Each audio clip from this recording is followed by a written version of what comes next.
Joe Rogan Podcast. Check it out. The Joe Rogan Experience. Train by day, Joe Rogan Podcast by night, all day. You gonna try to do the hat and the earphones? How you gonna work this? Because it's bad now. See, it's Christmas. I can't go get a haircut. Like all of this, I got the shadow.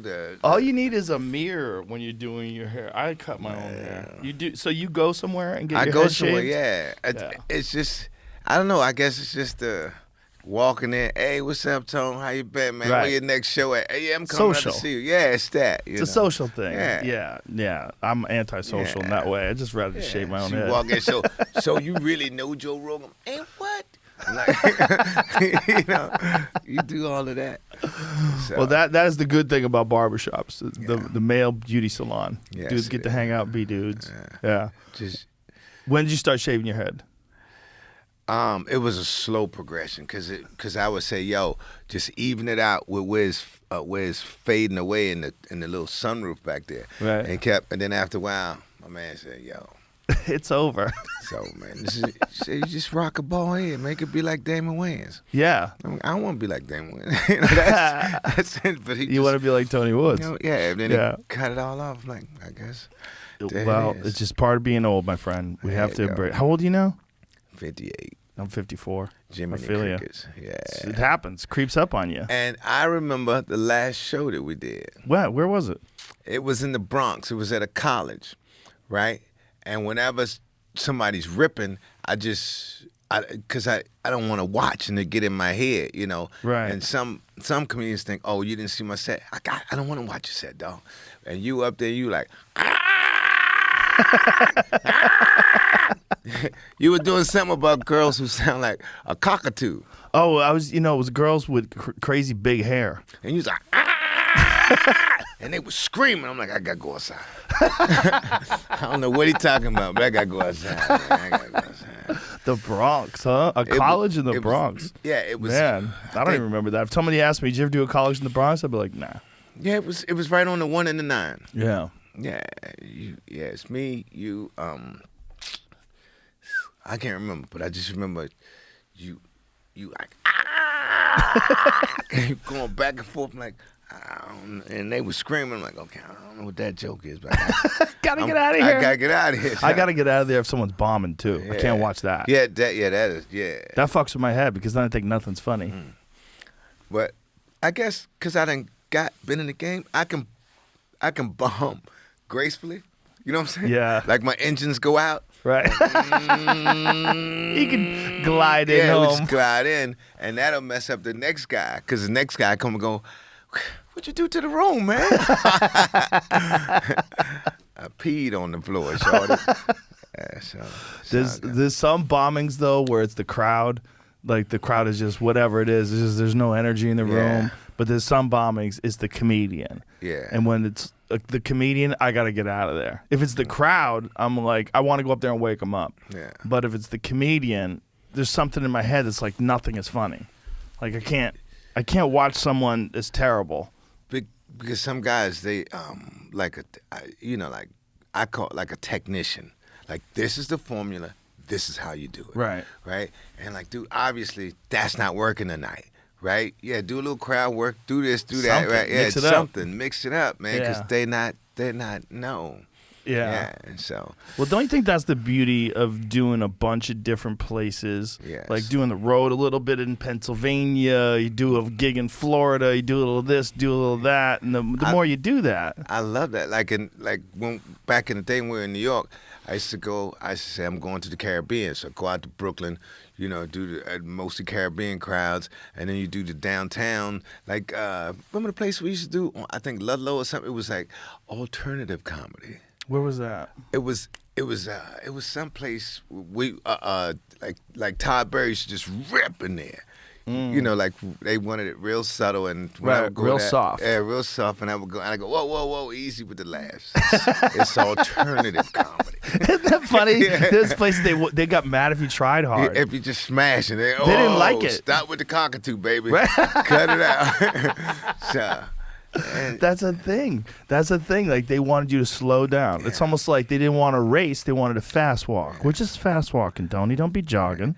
And when we did that thing in the Bronx, it was like mainly like Latino Puerto Rican crowd. And they wanted loud, and you was kicking it. So he was kicking it. You was parading back and forth. That's when you look like Tony Danza from Taxi. You was killing it. Like, back in the day, when I had a full head of hair and everything. Yeah, you was. Say, look at him. Tony Danza, there's a reference. That's funny. The one from Taxi, not the one from Who's the Boss. That's, the different when I first saw you, that's who you reminded me of. That's funny. Yeah. So, but now, dog, you like the young. What's his name? What's the dude's name? He's the old, but he's the best guy at it. Larry King. Oh, yeah, he's dead. He's not just old. Larry King's dead. My bad. I think COVID got him. I don't know. Is that what happened to him? Did COVID get him? Well, life was getting him. I mean, last time I saw Larry, he was like a skeleton. He was like hunched over. His posture was terrible. It was like he wasn't in the best of health. Very nice guy. And I'm gonna tell you something, man. For years, like randomly, people go, "Yo, they were talking about you on the Joe Rogan show," and I'm like, "What's that?" Because I'm just kind of not in the loop. Right. So I started my own podcast. It's called The Lonely Ass Bike Club. Where I just ride my bike, I put my phone on there, I go on FaceTime. And Facebook Live, and I just talk. But while you're riding your bike? While I ride my bike, I just talk about stuff. That's a cool idea. You see my face, and whatever's on my mind just I pops like that. up. And I've been doing that for about 2 or 3 years. But I also have a podcast. We had a group, and it was called First Episode Again with Tony Woods. So it's like, if things ain't going right, don't worry. It's the first episode. We got this, right? Right. And I had a woman, Maya. I had a guy who's a lawyer. Another guy who's like, his name is Chevis. So he's like, as if we were on a bus. He's the guy in the back, and like you're talking about something interesting, and then he'll scream out, "Oh, that's because of global warming, motherfucker!" Like that, you go, you know, he may be right. You know what I'm saying? He just has So it's him and we were doing, it was going good. No, I think the main guy got tired. Yeah, just got tired of doing it. Yeah. Because it became a job. Like, oh, remember, we got to meet at this time. Like, Yeah, but that's the thing that fucks comics up more than anything is the consistency. Yeah. Consistency of, doing shows and just showing up. No one ever complains at the Lonely Ass Bike Club Chronicles podcast. Because it's just you. It's just me. Nobody ever said, "You late again." Nobody ever says that. Nobody ever says, "Slow down, you're riding too fast." Nothing. Well, that does, when you have a group of people, like a couple people together, and they start doing a podcast, there's always one person who wants to do it more than the other person. Yeah. One person who has a vision, the other person's like, "Man, I don't want to do it today." I think it was Maya. Big shout out to Maya. She had a big, not Maya the girl, but Maya who was on, right? Because she would have notes and then she would say, "Did you watch it? Did you watch it? The one we did yesterday." I'm like, oh, she wants to review them. Yeah, I'm like, I don't watch my own comedy. I don't watch my own podcasts. I can't watch my. I'm like, when I hear my own voice, I'm like, oh, what is he, drunk or something? This guy is on drugs, man. So I don't even want to hear That's it. one thing that comedians have in common is that we all hate our own voice. Yeah. We all hate watching ourselves. Yeah. And then people see me sometimes in the grocery store, and I think they're making me feel good. They go, "Oh, man. You really talk like that, like you drunk or kind of stupid." Thank you, thank you, motherfucker. Yeah, we all listen to ourselves though, and like when you listen to your own special, you just like, because you know all this shit, you know what you're gonna say, so you heard it already, so it's not surprising. Yeah. So it's just boring. You're like, oh, this isn't good. You really hate when you leave something out. Yes. You're like, I was supposed to say this, but everybody says, "Oh, it's good." You're like, no, fuck that. I was supposed to say that. Right. The worst is when you record something and then you keep doing the bit because the special hasn't come out yet, and then you make up new taglines. You're like, I want to go back and redo the bit. Yeah. You got something coming out soon, right? I think.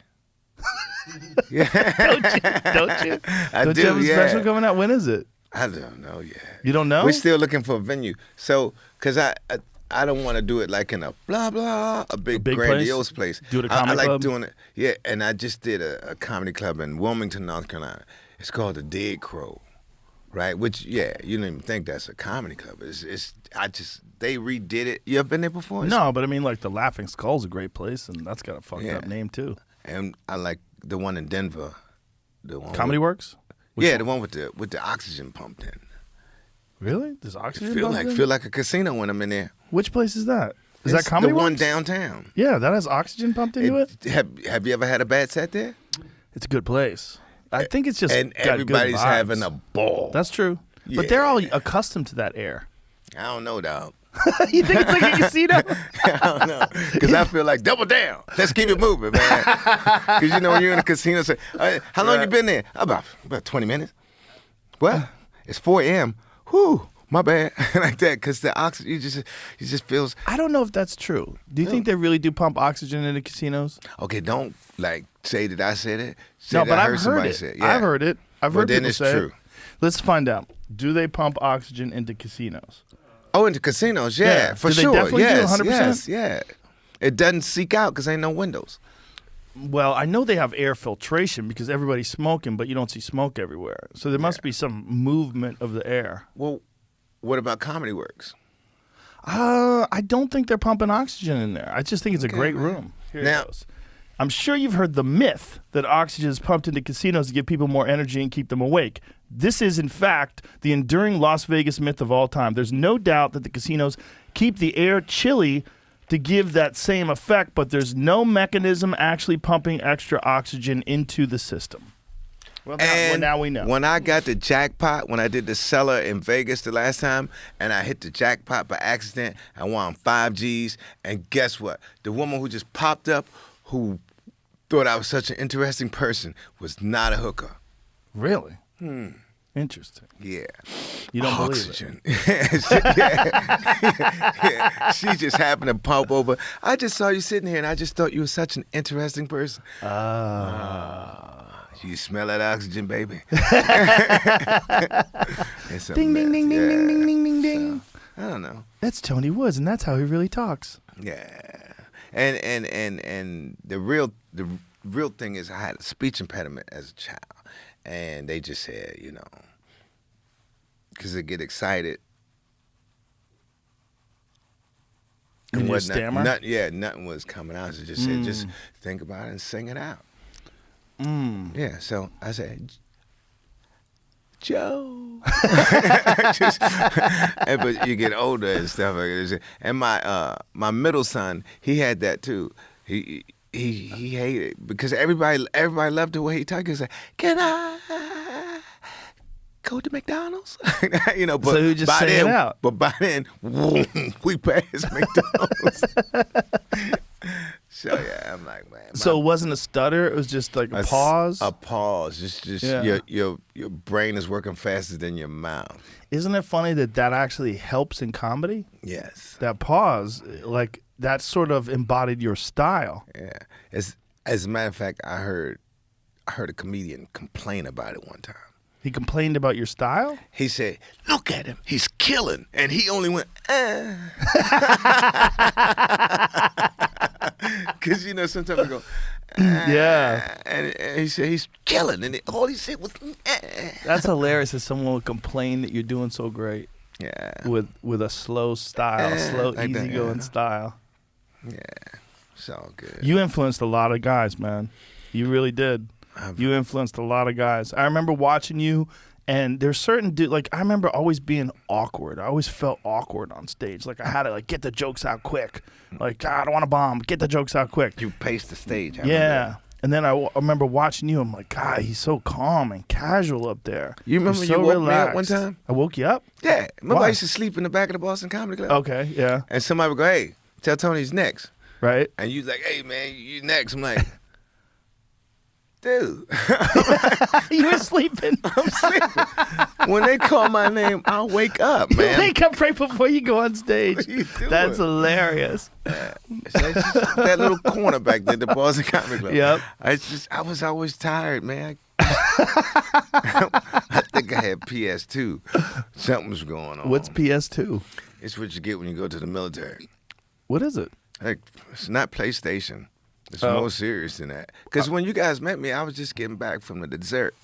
So, and I don't know, I was just always tired. I thought I had narcolepsy, but I would, you know, if I was driving and the music wasn't on or the window wasn't down, I hit a gravel. So were you in Desert Storm? Yeah, the first one, the And Gulf War. so there are a lot of people in that war. They had that Gulf War syndrome. Yeah, and Did they all you- go. No, I ain't gone. I don't know what I got. I just. But you came back and you were more tired? Like Yeah, more but sleepy? I used to be like super energetic. Like if you watch my old, but I slept more too and stuff. I don't know. I don't know. But you remember what's his name? Jeff Ross? No, he passed away. Hey Tony, how you doing? Hey that? man, hey, good to see you again, Tony. Oh, I know who Vic you're talking Henley. about. Vic Henley. Henley. Right. It's me, Vic Henley, and a little guy. I forgot his name, Chris something, but he was a little guy, and we were doing Birmingham, Alabama, and I was the feature, and the lady says, "Tony, you got an emergency phone call in the office," and I'm like, I'm thinking, is it my mom? Is it my ex-wife? Something. She says, "It's a man." I'm like, I just figured it's one of my buddies who want to come to the show for free or something like that. I did my spot. You do 20 minutes in the middle. I think maybe 30 or 40. I didn't see the light. And then I come off. Vic does hour. Boom. We're about to go out and get something to eat. And she says, "Tony, they're still holding for you." What? I went and picked up the phone. I'm like, "Hello?" He goes, "Petty Officer Woods." I'm like, "Let me go get him." Like that. He goes, "I know that's you, Woods." I'm like, "Ah!"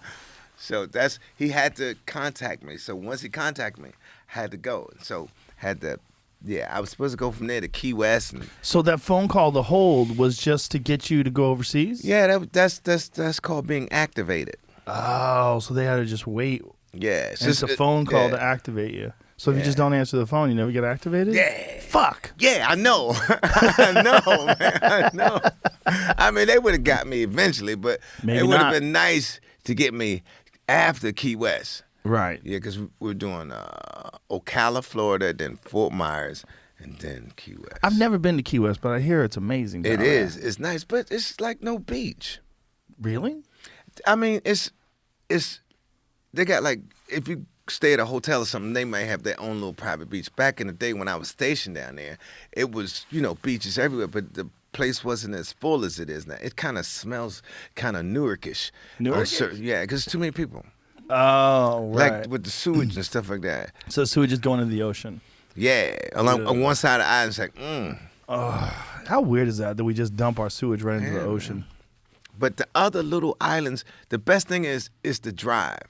Like you leave from Miami or Fort Lauderdale or something like that, get a car and just cruise down and just stop at little seafood shacks and stuff and have what will cost $200 at a regular restaurant. You hitting there, you're sitting there and it's a 3-hour drive, 2-lane highway, and you can stop, go fishing, go swimming, do whatever. It's dope. I've never been. I keep hearing great things about it, and you hear the people down there. It's basically not America. It's like they're island living. Yeah. It's relaxed. Bahama Village. Yeah. And they have a Caribbean accent and everything. It's like driving to the Caribbean. No lie. You have a good time. You go down there. But whereas Key West would be bang, New York City. But all the little sleepy ones on the way along the way are dope. So is Key West crowded now? It's kind of crowded. I was down there in the summer. Because everybody knows about it. As a matter of fact, fucking Jimmy the Buffett. last time I was down there, I saw a place and they had temporary tattoo. right? I'm like, oh, that'd be nice. Get a temporary tattoo, right? And then I see this little girl, she's getting like a unicorn or something on her face. And boom, who do I see? Iron Mike. Tyson? No, he's one of, I'm like, yo, give me the Mike Tyson one. Oh, okay. Right? Boom. And she said, do you want temporary or henna? I'm like, of course, temporary. I didn't know. The temporary is tattoo ink. Whereas the henna will go away in like 2 days. I had that shit on for a week and a half. Oh. I went to my class reunion with it. I'm gonna show it to you. But it was cool. It was like it was a conversation piece, and just like him, I got used to it, and then it was like, yeah, and then it faded away on me, son. But I went to my class reunion. It's my high school class reunion. Was back in October. A buddy of mine called me. He says, "You're coming to the reunion this year." I'm like, if I'm in town, I'll come. He says, "But you gonna come to the 40th one?" I'm like, "Yeah, when it come up." He goes, "This is the 40th one." I'm like, "No." I'm like, "We just did the 21, right?" And I graduated in 81. Isn't that crazy when you do the math? Yeah, man. What happened, Tony? When you see Mike Tyson in person, you don't even notice that tattoo. That's what's weird. I don't, man. You have to like think about it. I saw his he's the first one I watched, man. And it was so good. And like, you know how people assume that he's not, but I'm like, that dude, the way he fights, he's gotta be smart. And then when he did comedy, his comedy special was better than like a lot of comedians. Oh, you mean that 1 hour thing that he did where he talked about his life? Yeah. He did like a live show? Yeah. No, he's very smart. Yeah, man. Mike's very smart. He's just, he's a professional boxer. And he's had a crazy-ass life. But you have to be intelligent to be able to perform under pressure the way he did. Yeah. You have to be able to manage that. People think that, that's not hard to do. That's insanely hard to do. He's managing movement and speed and technique, and he's doing it all against the best boxers in the world at this time. And everybody was way bigger than him. Way bigger. I mean, Mike is only like an inch taller than me. I saw him in there. Yeah, he's not that tall. Maybe 2 inches taller than me. He might be like 5'10", and he's as wide as a fucking building. But when he was in his prime, the beautiful thing about that was that he would bob and weave and duck under shit. Like, people would be throwing punches, and he was nowhere near them. I like he was so good. I like when he said, that was good comedy timing when you said, "Yo, man, I saw this amazing video. You did this, you did that, you did that." He said, "Yeah, man, I was fucked up for a week after that." Yeah, that's true. Yeah. I was like, that's me. Because people say, "Man, I saw you on Facebook riding your bike." He said, "You really did like 100 miles?" I'm like, "Yeah." Wow. I was fucked up for the next week. I had sciatica and all this other. Well, you were talking to me about how you had your bike fitted to you. I didn't know that you get bikes fitted. Yeah, I used to be a bike messenger, all that stuff. I always got like crossbars and stuff like that, and I just never thought about it. And because when you're a bike messenger, you stop and go all day long. But I was riding, and I bought this bike in Dubai when I was over in Dubai. And the bikes are way cheaper because America marked them up 300%. So I got this really nice road bike. And you have to ship it over here? Yeah, I shipped it over. But, it came like golf clubs or something. You don't have to pay for it, Mm-hmm. So I'm riding, and this other guy who's obviously a bicyclist, he goes, because I'm doing like this, he goes, "Hey, man, that's a nice bike. You need to get it fitted."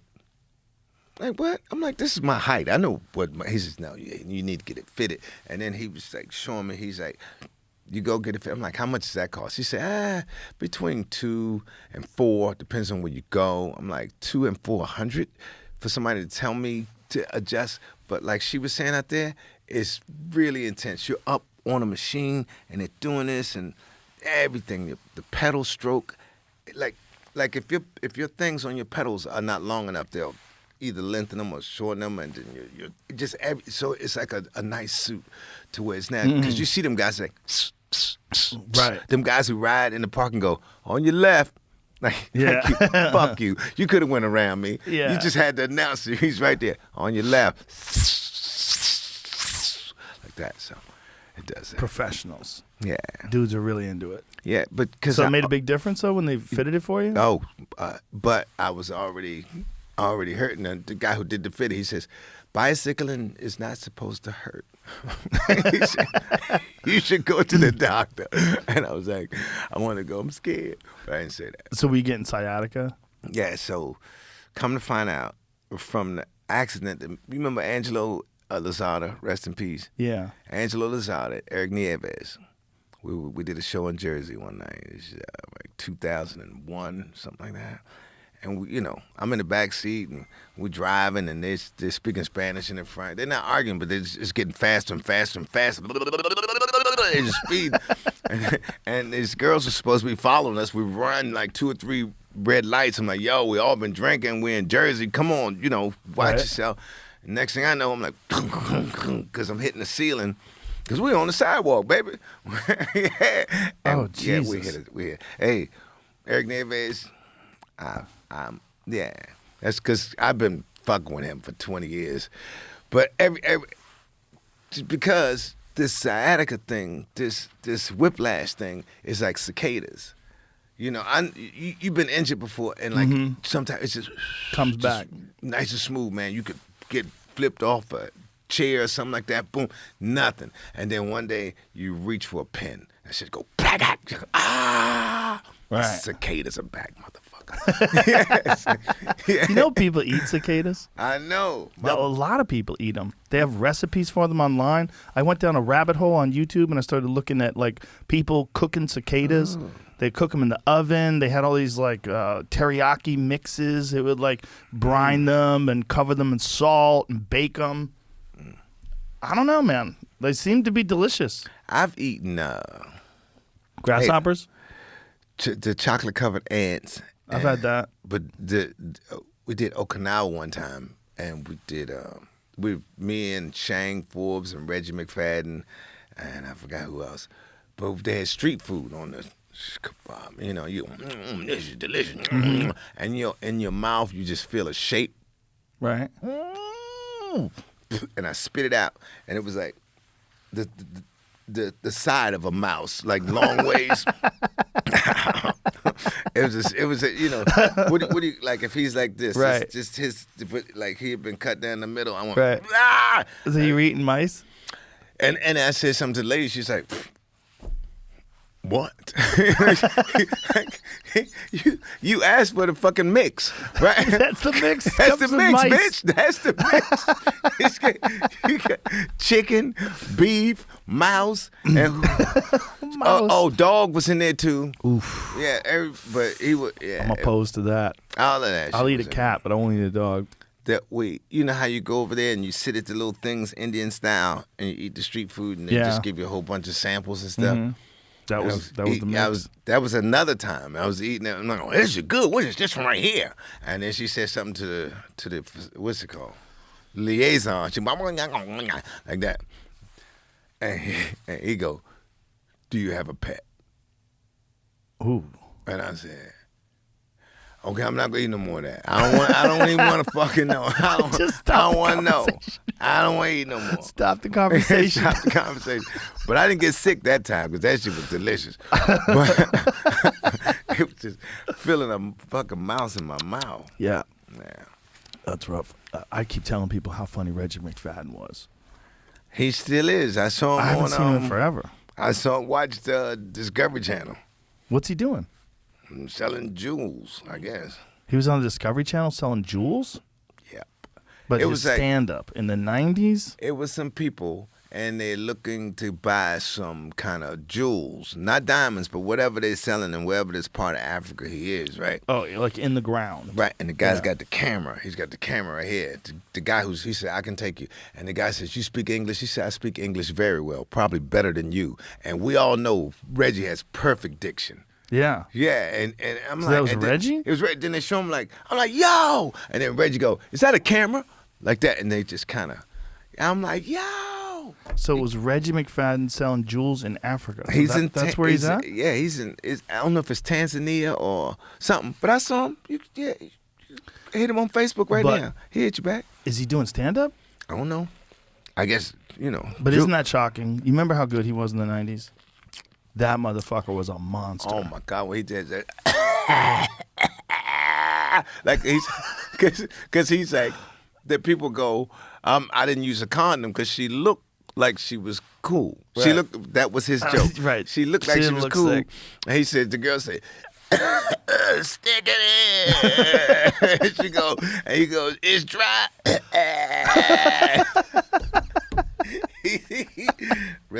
You had to see it live, right? Yeah. And I like this what's the other one? Where he would drop the girl off in a rough neighborhood. Right? He going, all right, baby, you be cool. All right. Hey, y'all leave her. He drive off. Hey, come back. Stop it. Leave her. She's not. Remember the bit he did about the pretty girl always has an ugly friend that's trying to break into the house? Yeah. And stop you from making out with her? What are you doing? Yeah.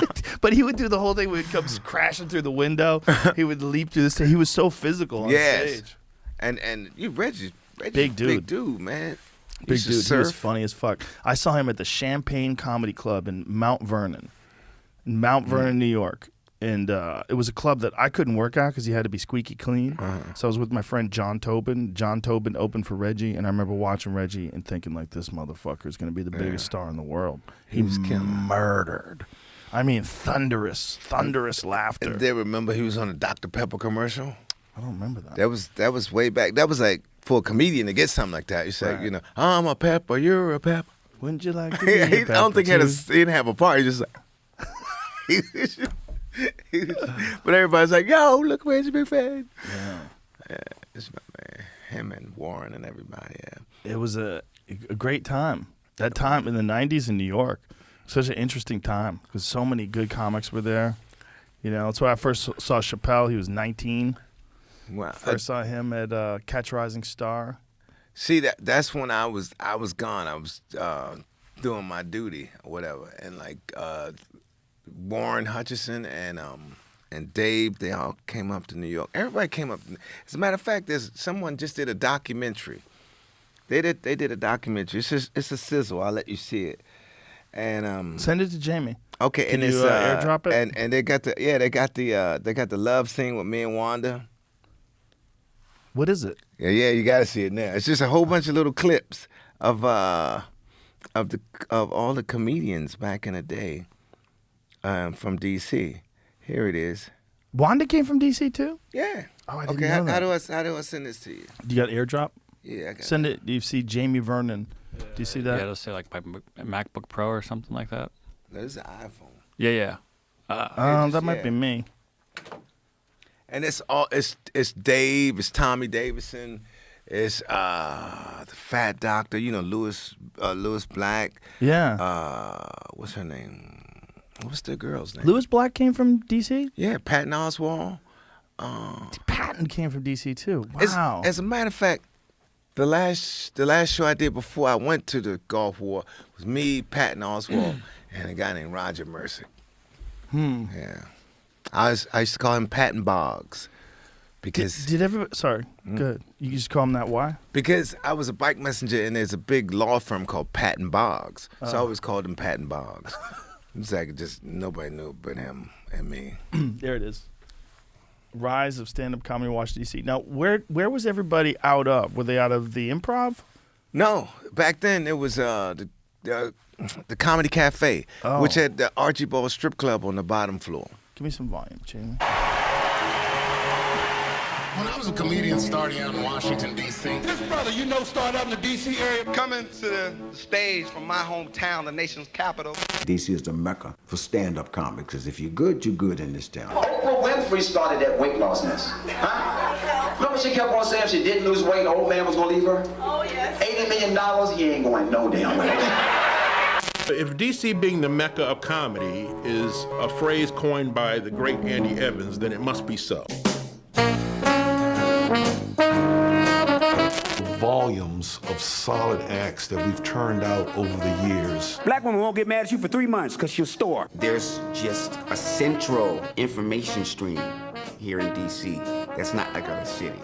Black folks in D.C. is just straight up funny. Oh my God, look. Hold on. So many people who are big names now are from out of this area. We had to have that inner humor, man, for the doldrums of other things that were being shot at us, because that helped you with girls, too, you know? Caucasians ran comedy. You had to be better to excel. I said a brother with 400 million can't keep a bitch. A brother with $100 ain't got a shot. Dave Chappelle, Martin, Wanda Sykes, we were all really young. We got in Garvin's, we got in the Comedy Cafe, and we performed. DC being the mecca of comedy is self-explanatory. I was just in the men's bathroom. I don't know which one of you gentlemen used it. And I'm no doctor, but you got around 3 months left. All the biggest stars. I'm married to a white French woman, and I have 2 white kids. Fucked up my legacy. Wow. What's the deal, Pickles? Is everything kosher? All around funny cats, man. Right, and like you always know who gonna die first? The Virgo. That's the good thing about us, maybe, because we live a white-collar, blue-collar life simultaneously. We come up knowing the principles of comedy, like what really makes you funny, not just one joke. And you here for a comedy show, you could walk up on a show that might have a couple people you heard of. If you took all the comedians out of D.C., there'd be a dent in the industry. All these great talents in D.C., you know, what's in the water here? What happens that you can create a Tommy Davidson, Dave Chappelle, Chris Paul, Huggy Lowdown?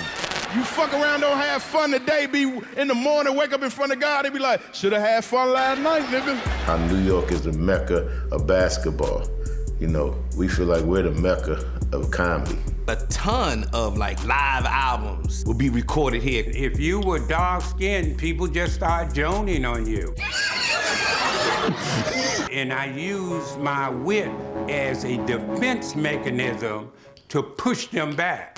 DC comedy is amazing because it comes on so many different levels. We just breed funny people, and I don't know if it's that it's so many of us there. DC always had, to me, the roughest crowds. Either they gonna love you or you gotta go. DC area has the most educated concentration of African Americans in the country. The DC comics tend to be smart comedians. That was one of the things I always aspired to be. I can name 10 famous comedians, legendary comedians from this area, but they all got different styles. We have a great city in Washington. We never get credit. We get blamed for all the politicians, but we never get credit for the great talent that comes out of here. If there's a battle, we're in the finals. The same way people say New Orleans is the home of jazz, I say DC is the home for stand-up comics.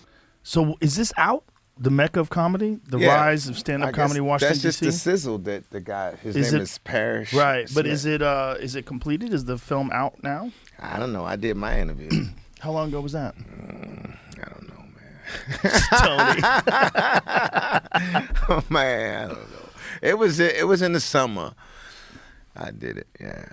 So, I mean, the sizzle is dope. I like that. Well, it's undeniable that DC's produced a lot of fucking talent. Some amazing talent that's come out of that one area. How many clubs are in the DC area?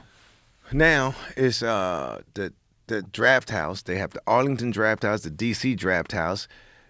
They have the DC Improv. They have the Comedy Loft, which it looks like the Cellar, and it's got like 2 levels. So that's cool.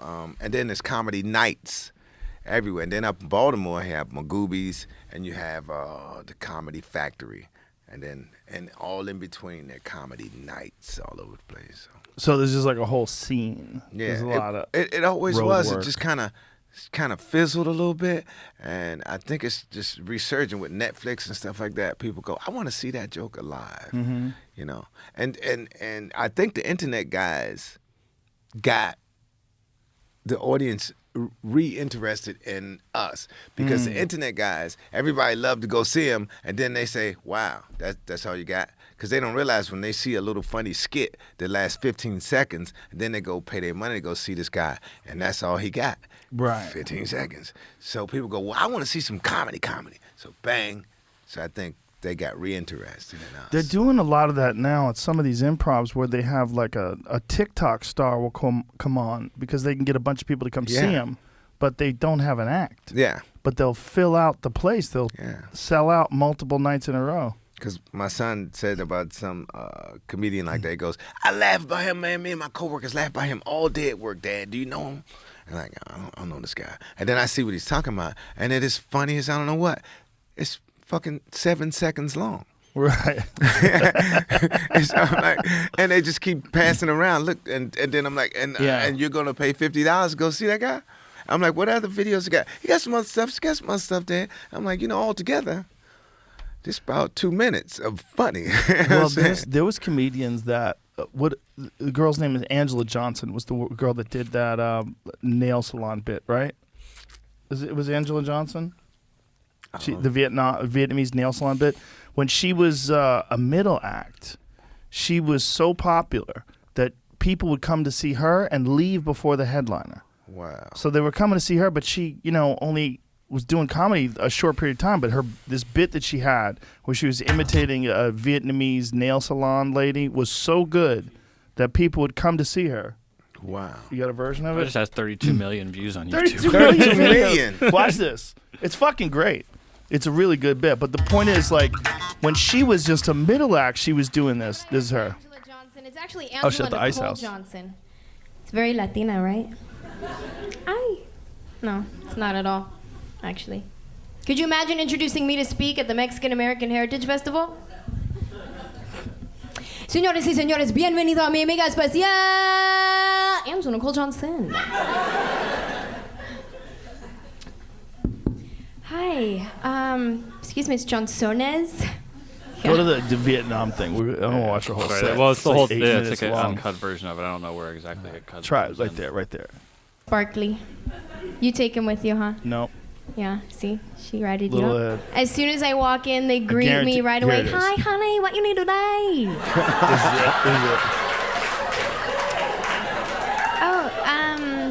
Can I get my nails done? Okay, honey, do you lie pedicure too? No, just my nails. Honey, why you don't lie? Pedicure, it may look nice, it's so sexy. It's better for you. Oh, all right, sure, then I'll get a pedicure too, thanks. Okay, honey, sit down, number 6, my ling, she do for you, good job. Only $20 a month, that's okay, sit down. Oh, okay, thanks. So my ling starts doing my nails right away.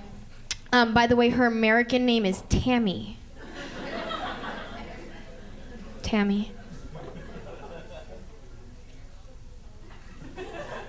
You have boyfriend?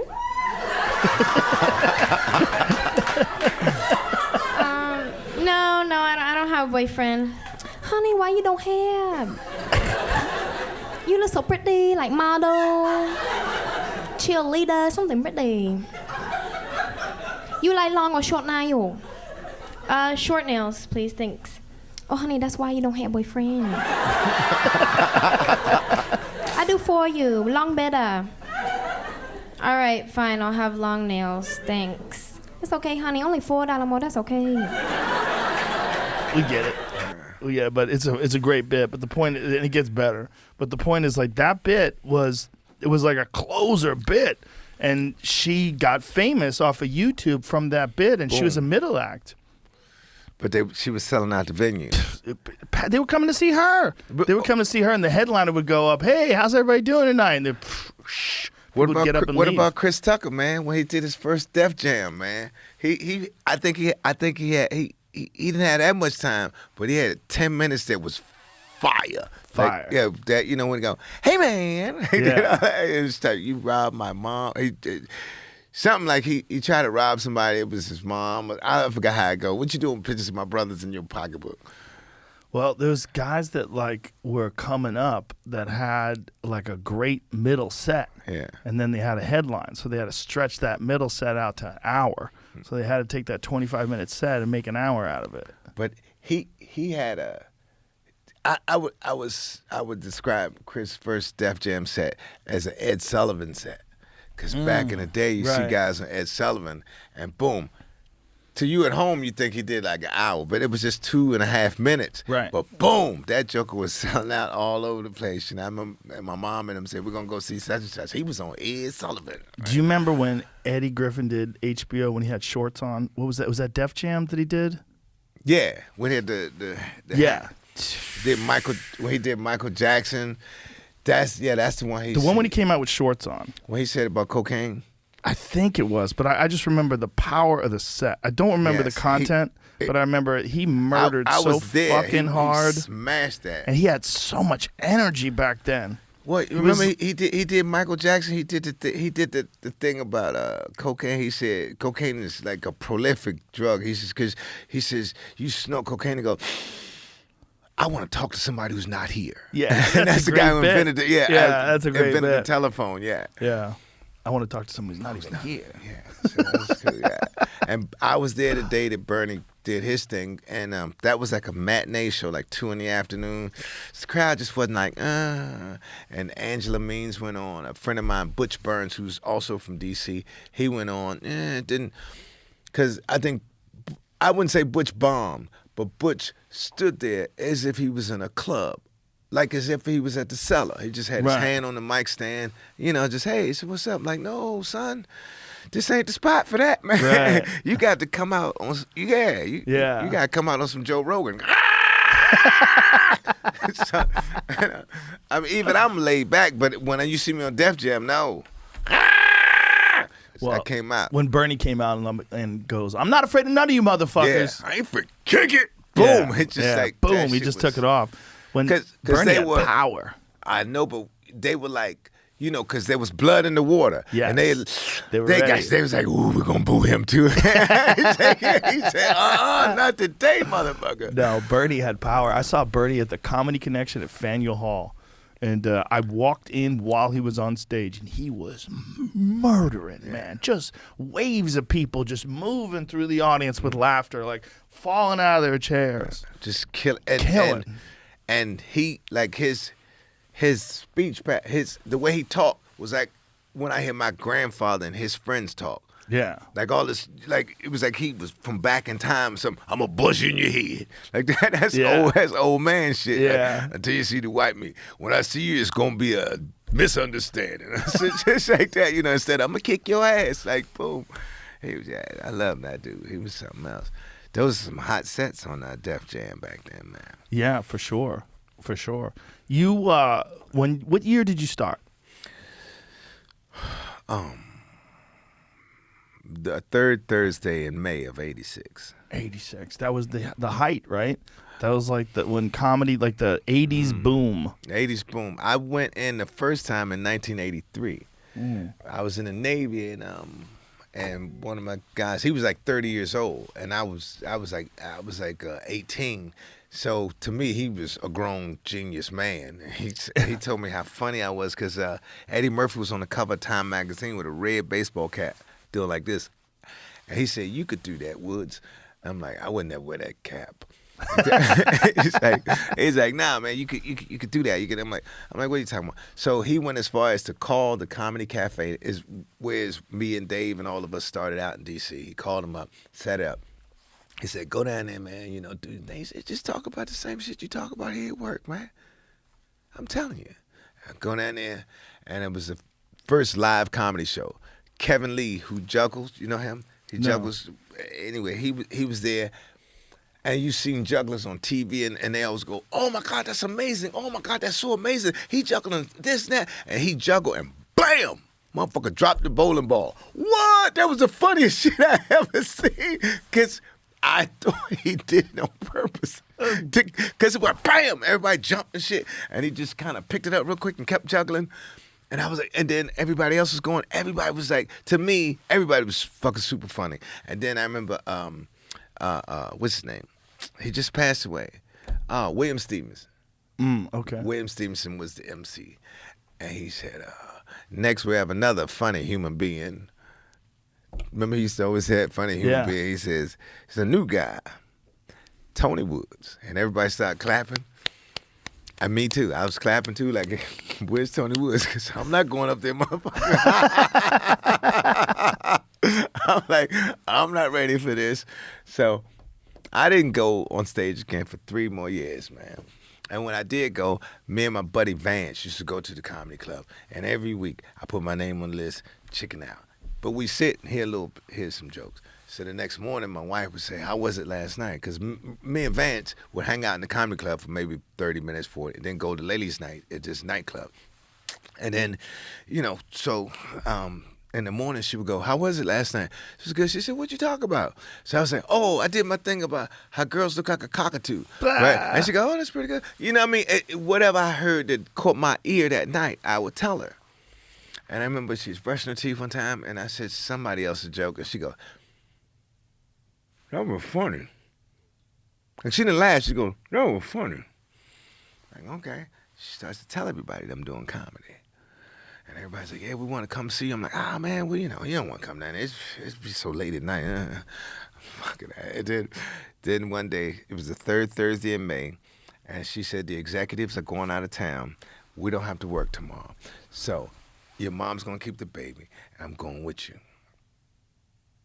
Fucking heart was beating so fast. Like, oh my God. I'm like, you know what? I was thinking, man, we need to spend time together. We just have, it's just my mom got the baby, we just have like, a little blockbuster night, no, I'm going to the comedy. I want to see you. Oh, that was a long day, Joe. Because all day long, I'm like, what the fuck am I going to do? What the fuck am I going to do? So I write down stuff. I forget everything I wrote down, but we go down there. While we're sitting there watching the other comedians, she would nudge me. She'd go, he's doing your joke. Oh, no. Oh, like no. other comedians. And I'm like, no. I said, no. The comedians, they get together and they share jokes. I just said, but then they called me up. I forgot what I was going to say. I said, you guys look good. You guys smell good. And then this guy in the front says, his leg is shaking, because my leg was shaking. And I said, hey, your stomach's shaking. And I said, hey, but don't worry about it, man. I used to be fat, too. And then I said, I was a whopping 70 pounds. And I said, but I was only this tall. And the rest, I guess God sent it to me, because I did this whole bit about setting my mom's bed on fire and all of this other shit. My cat talking to me. Oh, it was just bang, bang, bang. And I remember before I went on stage, the fat doctor that night was the host, and the fat doctor said, where do you want your light? And I said, like, right in the front. Because, I didn't know what the fuck that meant. Right. Where do you want your light means you want a 2-minute light, 3-minute light, 4-minute light. He said, well, hey, man, where you want your light at? I'm like right in the front. That's good. And I remember him looking at me like, what the fuck is wrong with you? Stupid. So, but I went up and I killed, and then bang, the light came on. Said, "Good night, Tony Woods," like that, right? Just ran off, and everybody was taking Martin Lawrence and Pierre and all them shaking my hands. They using comedy stuff like, "Hey man, good set," and all this. I'm like, all right, and I sat there and it was kind of short lived. Because I sat down with my wife and my boy Vance, and my boy Vance said, I told you. Which he kind of was almost telling her that this is his first time. But he was telling me, but he didn't say that. Didn't actually say it? The next guy that came on was a professional. He says, from the pro side, we got this guy. And he went up, he wasn't doing so good because I had fucking ripped. First time. Because I was nervous. And then she said, you need to tell them that they need to stop paying you up in here. Huh? She said, you have been coming here for over 6 months. Oh, no! And you one of the funniest ones tonight. You need to go back there and tell them other comedians to give you some money. Oh, no. I said, well, I could do it next week. You know what I'm saying? No, because they all back there. I'm like, okay. So I went. I walked in the back, and good thing the guy you saw, Andy Evans, who was like the Godfather, it's a good thing he was there. Because I said, yo, what's up, man? How I get paid up? And he goes, huh? I said, how do I get paid? He goes, oh, hold on. I'll be right back. I'm going to go get the guy who can pay you. I'm like, okay, like, yeah. Because I look back at her like, yeah, I got this shit. I got this shit. Boom, him and all the other comedians, because they back on the stairwell. They all behind the bar. They all come up and go, what's up, brother? What you say again? I said, because everybody's looking at me. I'm like, I said, you know, how do you get paid to do comedy? And he go, no, that ain't what you said. You said, hey, motherfucker, how I get paid? Like that. He just overdid it. He said, I grabbed him in the car and said, bitch, you better give me some money or something like that. I'm like, nah, they did. And they all started laughing. And then I'll never forget, they was all laughing. And then, because they knew it was my first time. Right. And then Fat Doctor came, and he goes, whoa, hold up, wait a minute. What's your name, man? I said, Tony Woods. He goes, yeah, man, that was you up there, wasn't it? I'm like, yeah. He goes, I'm going to tell you something, man. Look, what you did tonight, do that about 500 more times, then come back in and talk to us. Get the fuck out of my face. I was like, and they were all laughing. And I went back over there with my wife, and she said, so what they say? Because they must like you because they still laughing. Fuck them. They all still remember that. They was all back there laughing and just having a good time. But how long was it before you started getting paid? As a matter of fact, that guy Andy Evans put me on a TV show 2 months later. It was a public access show. I didn't get paid, but from the public access show I got paid. It was me, Warren Hutchinson, Wanda Sykes. No, Wanda wasn't there yet. It was Robin Montague, Tommy Davidson, a lot of us.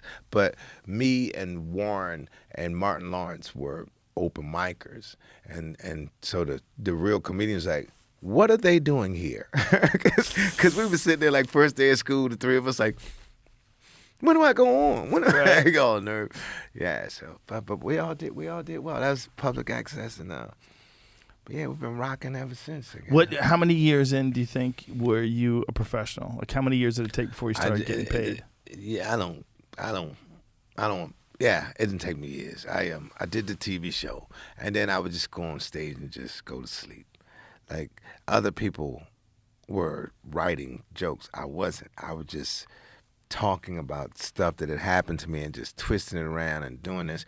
So 1 year in, this guy's in the audience from BET, and he says, that was great. I want you to be on this TV show called Tell Me Something Good. I'm like, okay. It's this game show, and it's on BET. I'm like, what's that? He goes, Black Entertainment Television. I remember I laughed, and he gave me his card. I'm like, yeah. I said, this shit would be cool as shit. You know, if it was, because there was no cable TV in D.C. at that time. Oh. So the next day, my dispatcher calls me and said, yo, 777, you're going to drop off your packages to another courier because you gotta give your wife a landline. You got to go home emergency. I'm like, oh, shit, what the fuck? And she says, yo, I checked the messages. She said, a guy named Stu Perkins from Black Entertainment Television calls you, and he wants you on the show today. I'm like, yeah, that clown talking about. She says, you never heard of that? I'm like, what the fuck is that? I'm like, we got a network? For real? And so I went home, boom, got changed, went down to Duke Street in Virginia and did it. It was a live taping of a game show called Tell Me Something Good. And people would actually call in and answer the question. It was like on maybe a 10-second delay. You know you couldn't do that now. Everybody be cursing and stuff like this. This is like 1988.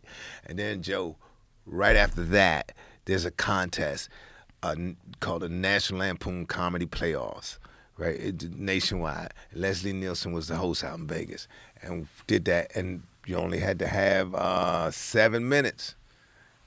Boom. I smashed that shit and went to Vegas and met Leslie Nielsen, and that's when my gambling problem started. Okay, this is a good thing. So we check into the Sahara's not even there no more. So my last name is Woods. That's a W. Everybody had their rooms. Boom. And the lady said, well, you know, you would, so we're going to have to put you on such and such floor, right? Because this is back in the day when only a few people had the magnetic thing. I had to stick it in the elevator to go up to my floor. I had the double doors. I'm like, what? It looked like the fucking room in Hangover. Wow. Like, what the fuck? And so everybody knows that I'm only 2 years in on comedy, something like that. So they said, poolside interview.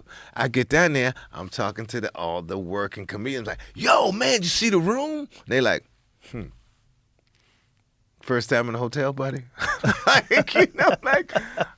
like, like, fuck, these dudes stay in rooms like this all the time? Right? And then so we all hang out and then say, yo, and everybody's like, yo, we're gonna go get. I said, yo, we can go to my room. I got beer and wine and stuff in my room and sodas and what, you went shopping? Like, it's in my room. And we go upstairs and I stick the card key in and we go up to the floor. I got the double doors going. Everybody's like, what the fuck? That is when the rumor started that I was a shoe-in. I was fucking around, going around pretending I didn't know anything about comedy. Like I was like, hey man, so what comedy club who do I call to get to that comedy club? Do I send them a tape? Like that. Because that was really me. But they were like, yeah, what the fuck you doing? Like that, like it was a set. And then on top of that, I fucking ripped on the thing. So they're like, yeah, this motherfucker. They thought it was a setup. That was a setup. So they thought you were just a longtime pro and it was all bullshit. And, I was bullshitting them. And you were a rigged guy. Yeah. Yeah. They, like I was a shoe-in and I was just in there. Yeah, but I was actually a new dude. One of the things that people have always asked me about you, they go, where's his specials? Like, how come he doesn't have specials out? Because so many people talk about how funny you are, but they go, how do I see him?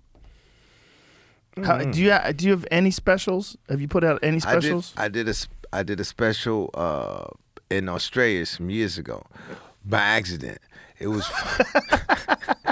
it was on the Comedy Channel. They still talk about it in Australia. That's the first time me and Greer Barnes went over there the first time.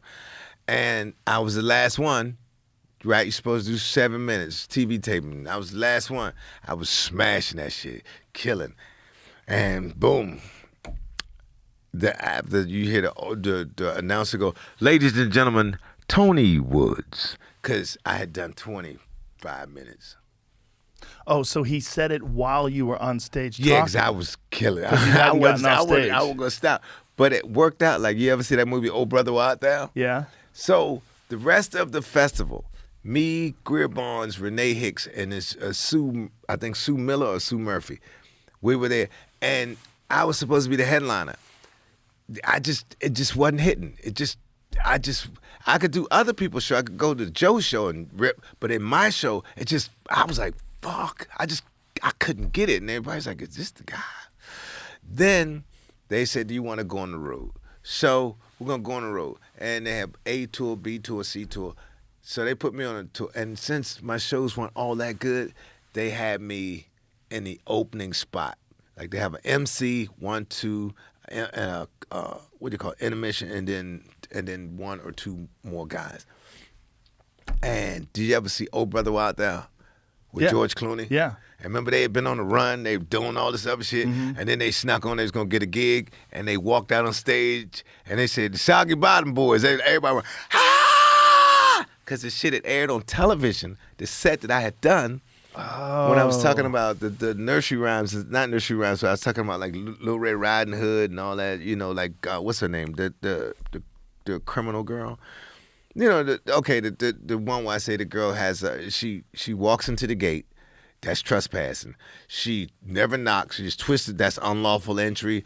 And the bitch got a lot of charges. Then she sit down to eat the food. She go, ooh, this food too hot. Bitch, this ain't your food.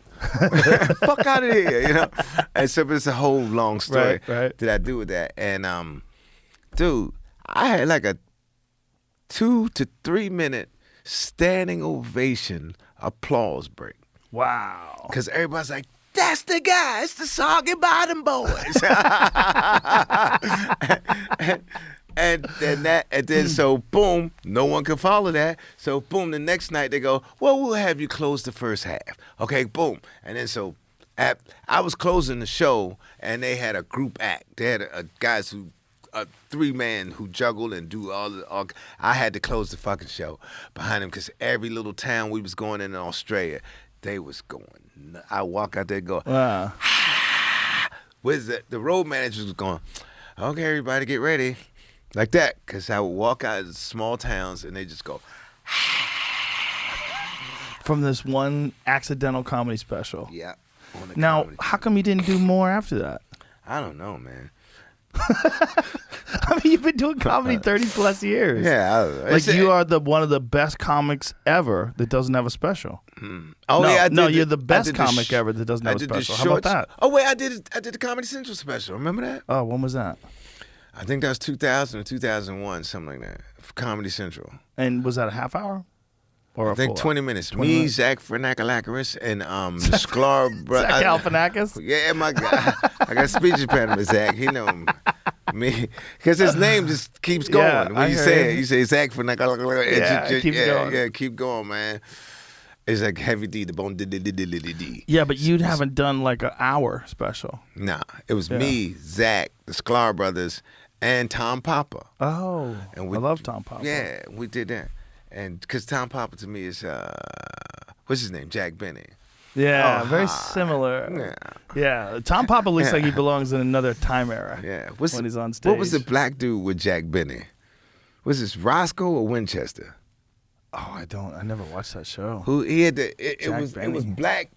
It was black comedy, but black people didn't like it. But it was funny as shit. He said, because he would say shit like, he'd say, Roscoe, I think I see the bear. Give me the rifle. Roscoe, give me the rifle. And then he looked back. Roscoe's like, I'm in the car, boss. Like that. It was very bad, but it was very. This is it right here. It was time. Boom. That's him. That's the black dude right there. What's his name? What was his name? Rochester. Rochester Anderson. Rochester Anderson. Died in 1977. Wow. Yeah. Jack Benny. Yeah. And look at it. It looked like Tom Papa standing there down there. A little bit. Yeah. He's like, give me Tom Papa. See, got the Tom. See, look at that down the bottom. See, that's Tom Papa right there. If you took Tom Papa and shoved him in another time, he'd fit right in the Jack Benny era. There's a lot of dudes like that seem like. So, look at that. Rochester look a little bit like Roy Wood Jr. a little bit right Look there. at Jack Benny with Marilyn Monroe. Where? Right there. Is that Jane Mansfield? No, that's Marilyn Monroe. That's Marilyn Monroe. God damn, she was hot.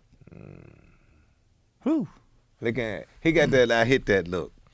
Look at he got that look like he done something. Something terrible. Look at him. He's gripping her waist too. Yeah. Did he date her or something? It looked like he hit it. It seems like there were there's a lot like of pictures of them together. I'm suspicious. Her waist is small for her titties being big. That's natural. That's like no gym time at all. Women didn't even know you could exercise back then. That motherfucker looked like Dracula when he was younger, though. Oh, right there? Yeah, totally. Oh, on the news, on NBC Radio. Isn't that wild, man? That people used to do comedy on the radio. They used to do like sketches and shit on the radio. You know who else has that old-timey voice? Dan Natterman. Okay. Yeah. He did you ever see that movie about Seabiscuit and the guy who was doing the announcers? No. What do you say there? Yeah. The guy from Shameless. He was the voice in that movie about the horse. Oh, I know who you're talking about. I watch too much movies. But Joe, I tell you, my career has kind of been like Forrest Gump, the character, Forrest Gump. People always go, what happened? But everything that happened, like a lot of the big shit that happened in comedy, I was right there. I don't know what happened. I was right there. And then people like remember when Forrest said, so one day I just started running. Yeah. He don't know why people's following him. Like people go, oh my God, you've influenced so many people. Oh, like I don't know why the fuck they following me, dog. Like I'm not just leaving my special. I'm not just leaving my successful film career. I'm not just leaving my my sitcom career. I'm not leaving none of that shit. I'm just running. Motherfuckers is just following me. And then they hang on my words. Sometimes I'm just talking in my own head. Really, remember when the guy came up and the mud splash and he said shit, and then he says it happens like that. Yeah. And it's been times when I run into comedians and go, yo, I will never forget the time that you said to me. Because the guys, they come up, I say, yo, good set, man. And they go, you liked it? I'm like, shh, son, you changed my life. Right? which is better than like some comedians would go, you need to get out of the business. Right. As a matter of fact, somebody said that to him, to that guy who plays Eddie Murphy's son in the new what's his name? Jamal. I forgot his name. I know him though. He plays Damon Wayne. No, he plays Eddie Murphy's son. Eddie Murphy's son in the new Coming to America. I don't know who that is. But anyway, he's from DC too. Oh, okay. And I remember when he had first moved to New York, and he just called me up one day, just kind of, he said, man, do you think I moved to New York too soon? You think? And he used those exact words, and we both know who the fuck said that. He said, do you think I need to get out the business? And I was like, man, fuck that dude. Who said it? You know, who used to always say that? He need to get out the business. Patrice? Nah. Who said it? You know who used to say that. No. Where we go? Chick-fil-A? Did you get any chicken fingers at Chick-fil-A? Well, then I don't know, because I don't like this disrespect the dead. I don't know what you're saying. You'll figure it out soon. No idea what you're talking man, about. Don't worry about it, man. Sometimes my joke's in the future. Okay. We don't have to talk about it.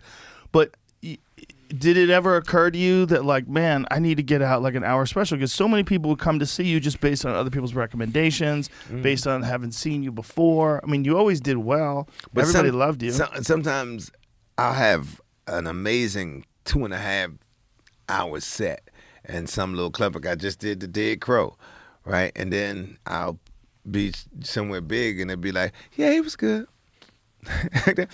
It's good, yeah. But when it's like, I don't know what this is. But I know. But I know you're working on a special right now. Yeah, they are, and that's what, because they keep saying, "Hey, man, you ready?" I'm like, no, I was fucking ready when you asked me the first time. Who are you doing it with? The only time I wasn't ready, and ironically enough, the goddamn special was called "They Ready." Goddamn, no, I'm not right now. Because that's when Tiffany called and said, yo, I'm doing this Day Ready special. Come on, get on. Because she said, these guys been around, blah, blah. But at that point, we had been sitting still, dude. I was driving for Grubhub, just This is during COVID? During COVID. And I was in Amsterdam because David gave me a shout out on the Mark Twain Award, and things just started popping. Things started popping, man. And I was over there in Amsterdam with this guy named James Alcher. I was doing Caroline's. Okay, yeah. I mean, boom, just killing it. And that I came back on a Sunday. Shit closed down on, I think, that Monday over there. Then that weekend I went to Minneapolis, and then that was my last gig before that. And I just jumped right on and started working with Grubhub. And I forgot the point I was making, Joe. But you were talking about They Ready. Oh yeah, They Ready. So it's like, and then she called me up. It's like boom, and I'm like, I ain't that ready. I'm not that. I was not that ready. I had gotten so comfortable, imagine in over 30 years, that was the first time I slept in the same bed for more than 10 days.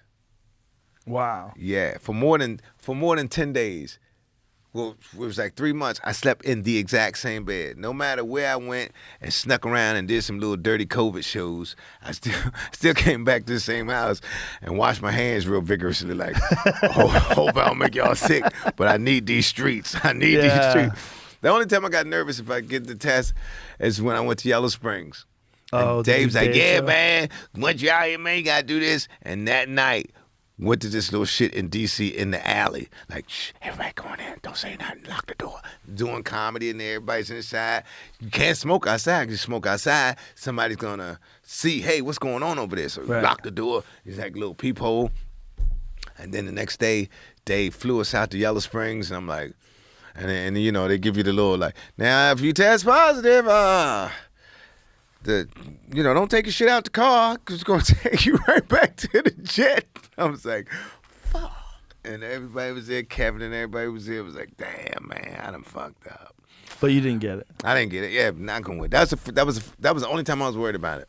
You think you might have got it in January of 2020, though? I'm sure I got it in January. I got it in January at a New Year's Eve party in D.C. Yeah. And I made myself well because I had Caroline's for the first time in years. Oh, yeah, in years. You remember Caroline's? Yeah. Okay. So I was there one time. I was hanging out with one of the guys who worked there. And we drinking because it was snowing, a big snowstorm. Snowing, and Rock was going to be there that night. But I stopped by like around 4 in the afternoon because I ain't got no show. After that, I was going to get on the train and go down to the Boston Comedy Con. So my man came in. He's handicapped. I ain't going to say his name, but he's a very good friend of mine from Philadelphia. Okay, how many more hints you need? Anyway, he fell. That's not the funny part. He fell down the steps. Yeah, like in Eddie Murphy, boom, boom, boom, boom. I'm halfway down. Boom, boom, boom, boom, boom, boom. And you know that landing at Caroline's? Yeah. Bam! I know. And like you like, but then we go, when he said that, you like, man, I thought you, but he only had a cut over his eye. And we had been drinking. Day drinking. I don't day drink, man. You know, sometimes you say shit you shouldn't say. Right. You don't say, fuck that shit, I sue Caroline's. Why you sitting in Oh, no. Why you sitting in Caroline's drinking free liquor and eating free food? You don't say, yeah, fuck that. If I was you, motherfucker, I would sue. Like, yeah, that was why not? That's when I get drunk, you have to spell my name backwards. That motherfucker. He don't know how to act, man. That motherfucker. I'm like, Tony didn't say that. Tony's a nice guy. He never say that. But that fucking why not? Why not say that? And then nobody ever said anything except for Barry. Barry said, well, why would you say something like Barry that, Katz? man? Yeah, why would you say something like that, man? I'm like, I wouldn't. I mean, that's what people say. It's what people say in the black neighborhood. Like, you see black people jaywalk and they go, I wish that motherfucker would hit me. You know you don't. You don't wish he would hit you, but that's just some shit we say. Yeah. You don't want to Shit get hit. talking. Yeah, shit talking. I was just talking shit. Yeah. Normal shit. Wasn't working at Caroline's no more, though. That was it? Shit, until Dave gave me a shout out. Oh, really? Yeah. They cut you off from that? Nobody ever cut me off. It just never happened again. We don't have any more veils. So when Dave gave you the shout out on the Mark Twain Award, did that open up a lot of doors for you? Yeah, it did. That's beautiful. I was just telling you, I was like, we was getting it. We was kicking it. And then the COVID shit happened. And then Tiffany, and it's a good thing I had a fan base because people was like, we saw you and it was good. Listen, we know you're funny. What the fuck? That ain't the compliment I want. You know what I'm saying? Right. Like, you're like, yeah, we know you're funny. Those other people just didn't get it. But it was, first of all, it was outdoors, and there was a low-hanging fog, so it made it like a theater. First night, I wasn't getting it all, but the second night, and it was kind of, I put a whole bunch of different little sets together. Yeah. But to get back to your special, I don't know. who is producing your special? David Chappelle. Oh, David's doing Chappelle. Dave's doing Earthquake too. Yeah, he's a local comedian from Washington D.C. area. Oh, David Chappelle. Dave Chappelle. Yeah, I'm aware of him. So I love that Dave's doing yours and he's doing Earthquakes too. And Donnell's too. And he's doing Donnell's. But beautiful. Donnell and Quake have already done it. Yes. Yeah. So is yours going to be for Netflix? Is it going to? Do you know what it's going to be for? I don't know. I better. I've never met a man as good as you at comedy. That's so fucking casual about his career. It's hilarious. Yeah, man, you can't be tripping out about shit. Don't be I know, free. but you take it to another level. You can't be tripping out about shit to like as far as it can go. Yeah. Like I can't even see him. What is he doing out there? He's you can't be tripping out about shit, but he's just doing it 100 miles away. Well, as I drive down the road of life, Joe. Yes. Sometimes I say, God, just give me a sign. And then it'll be a yellow light, and I go, ooh, I can make it.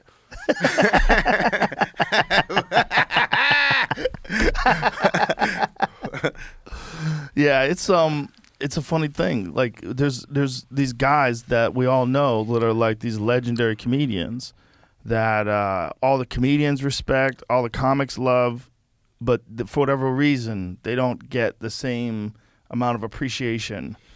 Yeah. From whether it's from Netflix or from whatever, they just And that's you. You're one of those guys. That's one of the reasons why we brought you up so many times on the podcast. I noticed something some years ago. It was in town for the Def Jam tapings, and like people kept coming by to go, "Hey, what's up, y'all comedians? Yo, man, you funny shit. Oh, man, you crazy." And then people always take a pause and they go, "Hey, man, I love you, man." Nobody ever say that I'm funny. They just go, "I love you, man." Like that, like, you know. And then sometimes like people leave the show and they go, "You know, I don't even like comedy." But yeah, you was good. I don't even like comedy. What do you say to those people? I just go. Why? Why don't you like comedy? I just go, thanks. You know, like a lot of times I go, I only came because she told me to come. Okay, you enjoy yourself, motherfucker? Well, some people they're reluctant to give you compliments. Yeah, but very seldom do I hear funny. It's usually, "I love you, man." It's just, you know, "Oh my God, I love you." Like that. It's never like, "You are so fucking funny." No, it's like calm. Yeah, there you go. I love you. I say, all right, I love you too, I guess.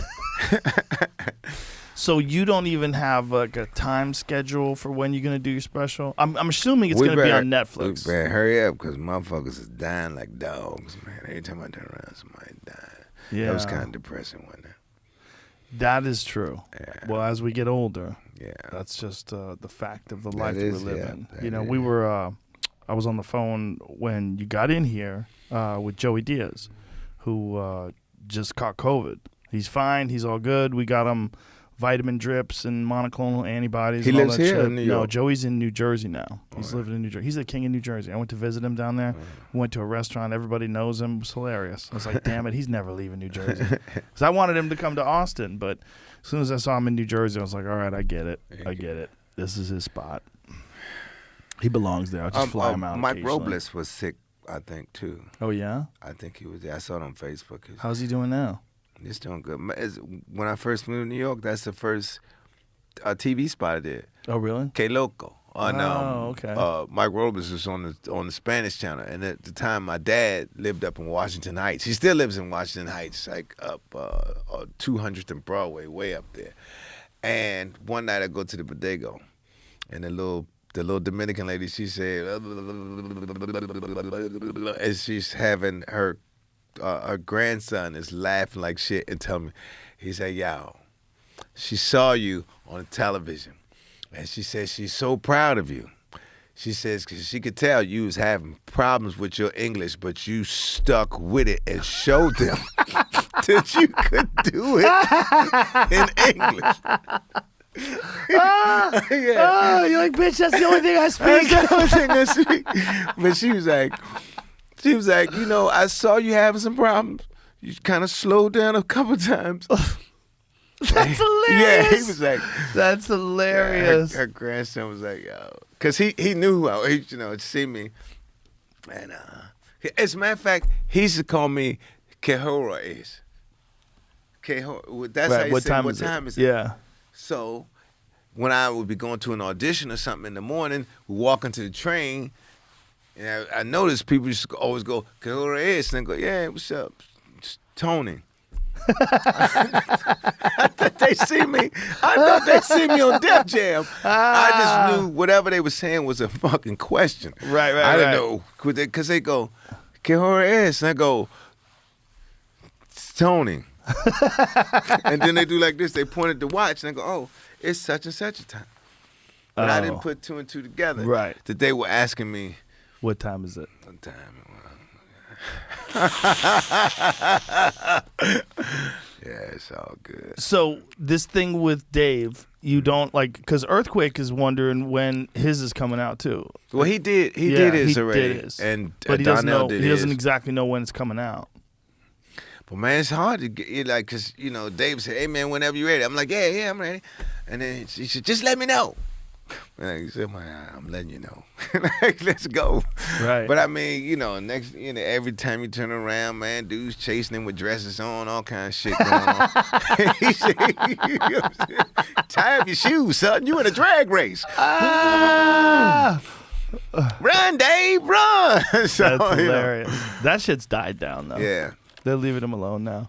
You just realizing how many of the people that are upset at him didn't even watch the special. Yeah. They watched the special, and you still are angry at him, and you missed the point. The same. We was it was somewhere, man. It's me. I was on the road with Louis C.K. So I go outside the comedy club.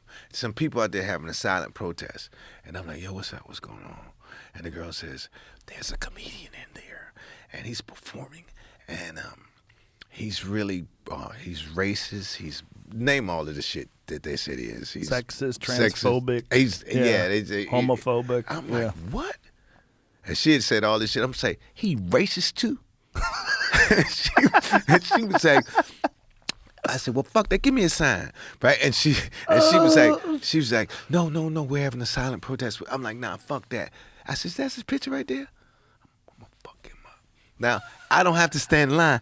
I cut right through the line and go in the back. I forgot to what is it? It's somewhere, man. But it's like they got a back room with karaoke. Like you walk through the back. I go in the back. I forgot all about that. I was fucking with that girl. I didn't think that nothing was gonna happen.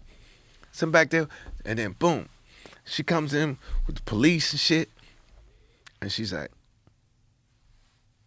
you know, she wanted to go, that's him, but she was like, right to you? No, to the policeman. To the policeman. Okay. Because we all sitting in the back. Right. You know, just talking about whatever. It's me, Lynn Coplitz, and we all just sitting there, and the girl, you know, because the girl and the policeman and the manager or the owner of the club come in. Because they thought that you were going back there to fuck up the comedian. Fuck up Louis, yeah. Right. Because she saw me. I dipped all the way back. So she called the police. She didn't call them. The police was right there. Okay, so she got the police. And she says, I think that guy's going back there to do something to the fuck comedian. up Louis C.K. Yeah. So when she come in and she see me first, she's like, like, that's the motherfucker right there. That's the motherfucker right there. And what happened? And I'm like, oh, what's up, shawty? Like that. she was like, I'm like, yeah, I got that motherfucker. Like that was just joking around. Right. And then she ended up, she didn't know what Louis had done. She took pictures. They gave her a T-shirt for the club. She took a picture with Louis in the green room and all this stuff. She took a picture yes, of Louis? She was just there because her some girl from her college said, yeah, let's go do this. Let's protest. Protest. She said, all right, I'll go. That's the thing, man. It's like so many of the people that like they haven't even thought it through. Yeah. They don't even know what he did. Yeah, I didn't know what he did. If you were in the room with Louis when he jerked off and he said, can I jerk off in front of you? And you said yes. I guess you got an argument that maybe you shouldn't have been asked that question. Yeah. Because it puts you in an uncomfortable situation. Remember that joke that Kevin Brennan used to have about consent? No, I don't know. He's like, he says, so on the college campus, you meet a girl, goes, can I kiss you? Yes, you can kiss me. You know, can we make out? Can we do this? She says, so it gets hot and heavy. So they're having sex. He says, boom, can I do it, doggy? I said, yeah. And then he says, can I stick it in your ass? She said, can I stick it in your butt? She goes, what? He goes, do they sell chicken fingers at Pizza Hut? He said, it was a long, Kevin used to, it was a funny joke. You know how he is. Right. He goes, and like, cause she's down for everything. And then he goes, you know, can I stick it in your butt? What? He goes, cause did you know, do they sell chicken fingers at Pizza Hut? So it was like that consent shit. It's funnier when Kevin do it. It's a timing thing. Yeah, my bad. But that when you were opening for Louis, so that was after the controversy. That was after the controversy. It was like man. we started doing shows again. We went to Portugal together. Oh yeah, Portugal. We went to Portugal and then we went to. What is it like doing comedy in Portugal? It was dope. Guess who I hung out with? Who? The fucking wizard. Is he the mayor or the governor of on Queen of the South? Queen of the South. What is that? It's a Netflix thing. Oh, I don't know that. Okay. What is Queen of the South? It's like the biggest one, and he plays. He's the third lead character. Oh, I've never heard of the show. Have you heard of Queen of the South? No. There's so many shows though. Yeah, here we go. This is it right here. Which guy did you hang out with? Okay. I never even heard of this fucking show. You never? Okay. It's from 2016. How is he not on the first row? Maybe he lied. No, he is. He's like That's him right there. Which one? Right there. Go back. The second one. That guy. That guy right there? Yeah, he lives in Portugal. How do you say his name? I don't know. Joaquim de Alameda. Right? Joaquim Alameda? Yeah. That guy? So he lives in Portugal? He lives in Portugal. How the fuck is there a show that has been going on since 2016 I'm just hearing about now? Man, this is like one of the hottest shows That's ever. the thing. There's so many but what shows. about this guy? This is my man right here. Who? Let me scroll back down. I want you to see this guy. Which guy? I hate this one. But he's so good that you hating him. You hate him? That guy. Oh, yeah? Did you see Apocalypto? Yes, I did. Yeah. Oh, yeah. that's right. He's that the one guy was had in the bone Apocalypto. through his face and everything. Oh, yeah, he was amazing. He was. And he said, Oh, he's amazing. Where is he at in Apocalypto? Is he up there? How do you say his name? There he is right there. Gerardo See right there? That's him in Apocalypto. Taracena? Right That guy there. was a bad Yeah, motherfucker. see right there. Okay. See him in Apocalypto? Oh, yeah. And I like the part when he jumped off the waterfall. He said, hey, my grandfather hunted in this forest, my father hunted in this forest, and my son and my son's sons were hunting this forest. Fuck you. And they said, no, fuck you. And they jumped off the waterfall, too. They said, you don't remember that? I do remember that. Okay, that was a good point, man. That movie was amazing. That was, man. It was a wild-ass fucking movie. That was a dope movie. Apocalypse. That guy, he was a fucking asshole. But He was an asshole? Yeah, he's in Queen of the South, too. He was the main, You mean he's an asshole in the show? No. Yeah, In on real? that show, too. On Queen of the South, too. Oh. He's that guy's henchman. Oh, okay. The guy who I hung out with in Portugal, he's that guy's henchman. What is Queen of the South about? Cocaine. Oh. And it's okay. on the cartel level. Oh, okay. It's basically they're big drug dealers who buy it straight from the cartel. Mm-hmm. So like how Pablo Escobar was the cartel. Right. They're buying from. So they would buy it from Pablo and then distribute it. Yes, yeah, and distribute it. Yeah. They get their hands dirty. Oh, I'm sure. And then after that we went to Brussels. No, we went to Paris. Then we went What to is it like doing stand-up in Paris? snobby. Is it? Like that. Really? But it was good. They were good. Paris is good. Cause Louis' girlfriend lives there. Right. His girlfriend's like she's like Ellen Of Paris. I guess. Yeah. I'm assuming. Yeah, she's nice guy. But she's like a real big comedian over there. Yeah, and his new special, I watched his new special, Sorry. It's very good. His new one, it's funny. It's very funny. He's funny. It's interesting. It's getting mixed reviews, but I think it's just because people want to hate him. That motherfucker. The people that are Louis C.K. fans will love it. Will love it. Yeah, I was at the cellar one night. Not the big cellar, the underground. Mm-hmm. He just popped in. And I could see the look on the audience face. He did 20 minutes on the pros of suicide. And I was like, you can't do this around motherfuckers who weak and drunk, man. You know what I'm saying? Yeah. Because there was a lot of people going, yeah. I see his point. Hey, motherfucker, stop talking, man. Hey, somebody gonna kill themselves in here, Louis. And so, yeah. Well, he's always been like one of the most prolific guys. Like he used to put out a special every year, which I think is too much. I think every couple of years, I think you want to give the material time to cook. If you're doing a new special every year, generally speaking, I feel like it could use a little bit more time. With mine, you'll see a car and you go, it's a nice car. You see it next year, it's got rims, it's a little tinted, it's this. Then you see it again, it's fucking been elevated. That bitch. He said that's the same car, but wow, look at all the shit you done put on it. Yeah, exactly. That's how all jokes are. It's like bits. Some of them though come out right out of the box. They're just perfect. Boom. Yeah, it's rare, but some of them do. Some of them come out right out of the box. You don't have to do shit with them. But most of them, it takes time. It takes a little time to get it right, to get it tuned in. I have jokes that I would say 20, 30 years in the making. Yeah.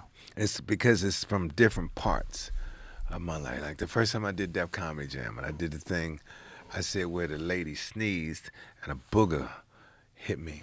And the booger was on me, and then I said the transit cop said, hey, did you hit that lady? And I'm like, man, she put a booger on me. And then he says, I'm gonna kick your ass. And I say, well, I was about to run. And because not because I was afraid, but he was handicapped. And everybody go, oh, I go, well, he wasn't like in a wheelchair. He just had like a little arm. And I do this whole fight thing. We fight, and he hits me with the little arm. So that shit happened in the 6th grade. Because this guy said that I was messing with his sister.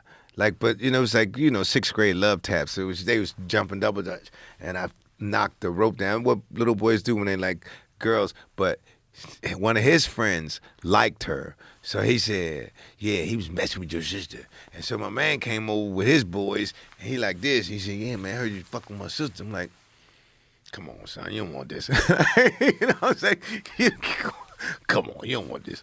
Because he had the little arm. I'm like, you don't want this. So you know how the kids get around like, ooh, and we squaring up, and I'm doing my thing, you know, and and man, he next thing I know, he, you know, he had his arm around my head. We kind of struggling, and he went, fuck. It just echoed like a hollow coconut because he hit me with the baby arm. Yeah. So it was a big joke. Maybe that's why things ain't working out for me. It's just you can't. It's just hard to explain a bit without doing a bit. Yeah. So So say a bit like that little arm thing happened in 6th grade, whereas the nose thing happened. It did happen on the subway, but it didn't happen to me. But it was a lady. And it looked like kind of crusty right here. Right. And I remember she sneezed like that. And then a booger just went, like no one saw it but me. And went right on the guy next to her. And then she like did that and a bubble, like where the snot was, popped out there. So I just added it to the bit. I twisted it all around and made, I'm like, but look at that. That shit was 20 years in the making. So when you were in France, like, they understand English? Yeah. So do they laugh at everything, or does no? They don't laugh at everything. They're very. So the sense of humor is different. No, it's just with me. I think I have an easier time because I speak slowly and deliberately. Right. Yeah. And I don't rush, and I don't make it too American. You know, like right. I know when I've crossed the bridge, you know what I'm saying? Like when I left Manhattan into, you know, like I remember speaking to Reggie McFadden the first time he came to D.C., first time I saw him in D.C., and he's up there telling jokes about the subway. Nobody, right. Yeah, there wasn't getting, and you know, nobody goes to, you know, he's like, well, everyone rides the train. Yeah, everybody who lives in New York rides the train, right. Yeah. And so, like, it's I'd say the easiest country where people speak another language is the Netherlands. Because, you know, Dutch is English, French, and German mixed together. But Paris... That's what Dutch is? Yeah, it's English, French, and German mixed Really? together. Yeah. It's a combination of 3 languages? 3 languages. Because you're hearing they go, okay, perfect. You're like, what? I understood that last part. Yeah, so they saw all that together. And... But how did Louis do in France? Louis killed. They understand him totally? Yeah, he killed. Because it was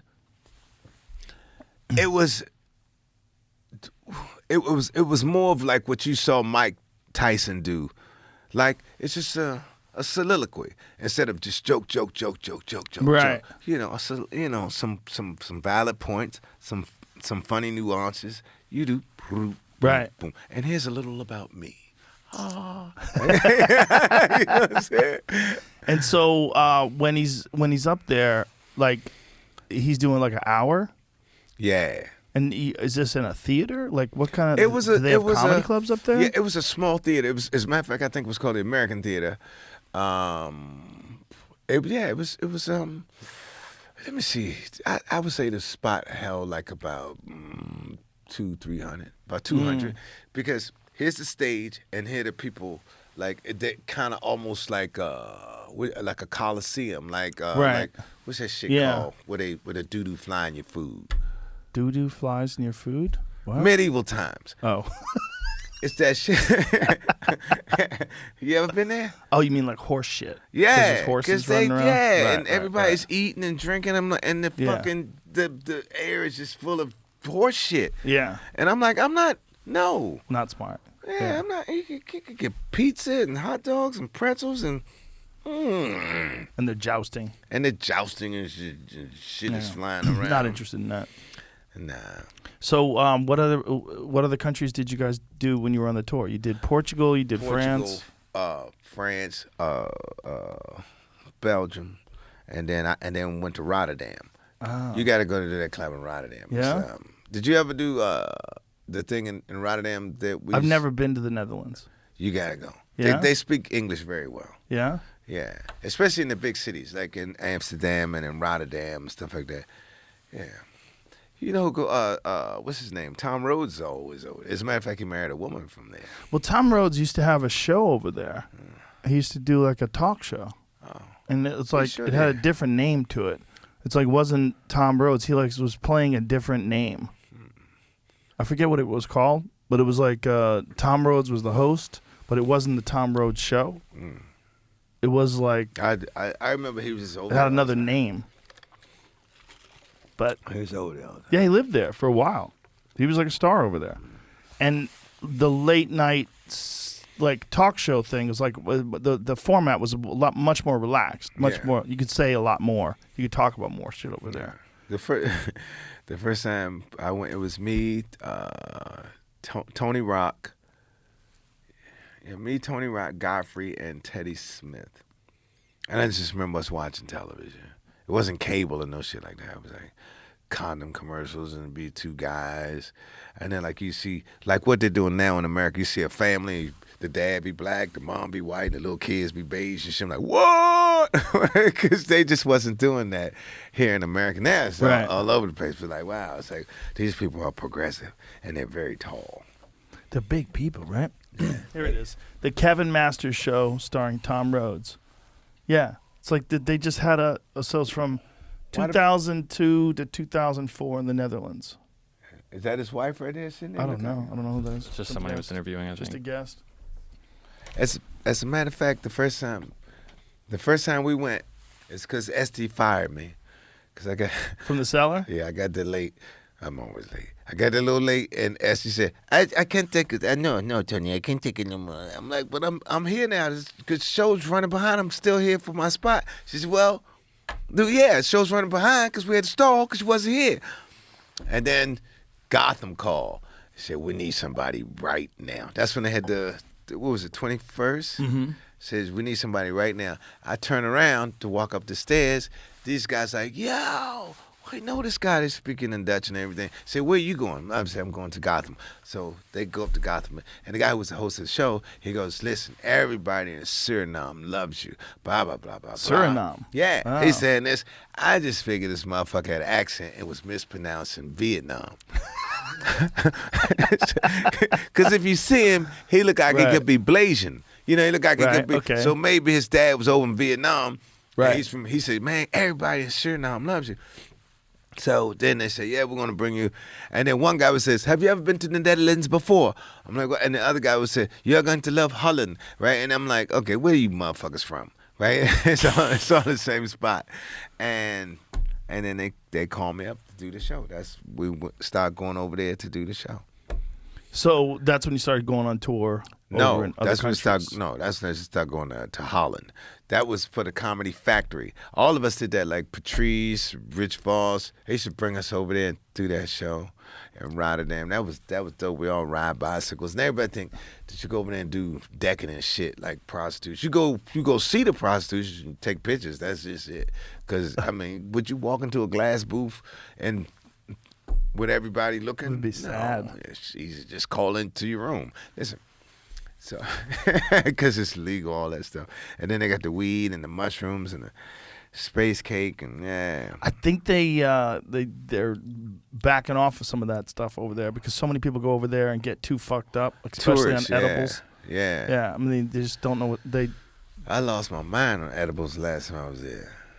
Well, if you don't know what you're doing, you eat too much. Dude, it was the guy space cakes? cake, Yeah. and I get one little piece. Yeah, that's all you need. And it was like fucking 12 noon. I ride my bicycle, go get something to eat, blah, blah, blah. get ready, do the show that night, catch a train to go do the show, come back, and then I'm in the room and I'm laying down. I guess that's when that shit kicked in. Cause I'm like, hey man, my feet long. Like it's I was laying in the bed, but my feet kept going stretching out. I'm like, whoa. And it's a good thing I was on the phone because I was like, I don't know, something wrong. So I called downstairs and said, hey man, somebody keep trying to get in my room. Because what would happen is they had the little Ziploc thing on the door. It's like it's not a chain, it's like a zip thing. Okay. So when I was gonna go downstairs to complain that my bed is making my feet long, I was opening the door and it goes zzz, and then I go shut it back. That's when I call and say, yo man, somebody trying to break in my goddamn room right there. And I was on the phone and then so she says, I'll call the Marriott and ask them to. So my man comes upstairs, he goes, Mr. Woods. I'm like, what's up? And then I open the door. Zzz, he goes, you have to, I'm like, oh yeah, shut it. Take that off. And he come in, he goes, are you okay? I'm like, yeah, I'm good. Why? He goes, someone called and said that you're having a problem with your feet. I'm like, nah. Listen, somebody's trying to get in my room. And then he says, have you had anything? Have you indulged yourself? He says, you're not going back out tonight. I'm like, no. He says, they gave me some water. He said, drink this water. And he went into the mini bar and gave me some candy. He said, eat that. He says, there's no charge. Just, you know. It would be nice if you did not go out tonight, Mr. Woods. I'm like, I'm all right. I'm good. And then, of course, they went back downstairs. And, of course, I called them back because somebody was still trying to get in my room. So did you go on stage that night? No, I'd already been on stage. Oh, you The fucking day was over. I had done that at 12 noon. Oh, wow. Yeah, and I'm like, what if that shit had kicked in when I was out in the street, man? Because, you know, bicycles are like rush hour. It's like Beijing over there. The bicycles and like you know, yeah. And that was one little corner. And the kid who gave it to me, he was another comedian's son. He's like 30. But anyway, he says, yo, that space cake was horrible. It was the worst. It was this. I'm like, bitch, I lost my mind last night. You know what I'm saying? Those people with tolerance, Yeah. man. People that have too much tolerance for marijuana, they'll fucking ruin it for you. Yeah. Like Joey Diaz. Joey Diaz can put that shit away. I've been on planes with him before. He's eating like 200 milligram Stars of Death, throwing 2-3 down his throat at the same time. Wow. I know. It's hard to believe, but I've seen it. I borrowed my son's car. I drove his car, and he's always loved gummy bears. I just had, you know, while I'm driving, just. And then I went to go get something done at Kinko's, get something copied or something like that.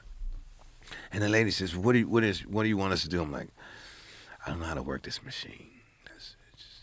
She says, "Okay, you put your card in, you press start, press them in." I'm like, I still don't know how to work this machine. I don't know what the fuck is Did you going know on. that the gummy bears were weed? I did not fucking know, but I was like, I figured it out after. It's not, you know. How many did you have?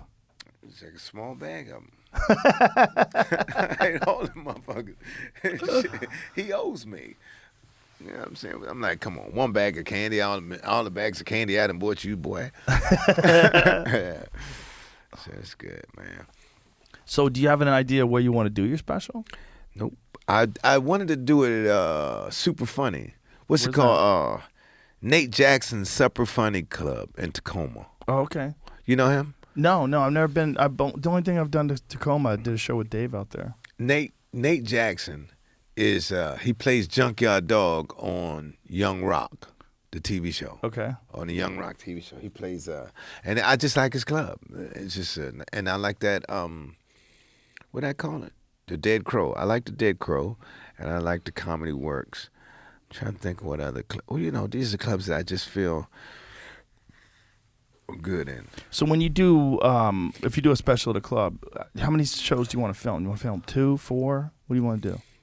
That's what Dave was saying. Yeah, I like how many 4. you want to do? I just like to do one and go. I like that one. Yeah, but I know you're not supposed to do that. I heard. Well, it's just there's a lot of pressure. I know. Sometimes you get a lot of pressure. Yeah. It's like The pressure is when the when the execs go, have you prepared your set yet? Oh, they want to go over your material with you. Oh, that's what I did That's for the Tiffany. worst. For the Tiffany thing.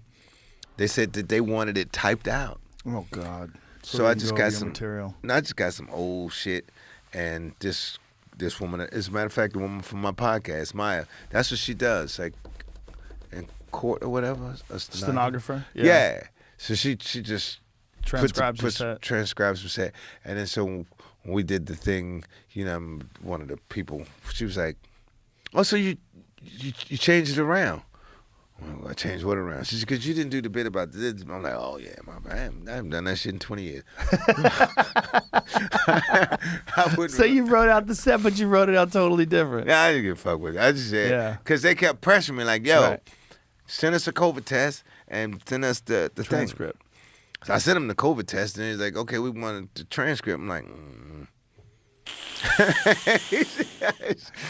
I gave money back once. Well, I canceled a special once because I was on the phone with these executives and we were going over material and they're like, well, this has to change. You can't say this like that. We can't say this. And I was like, we're good.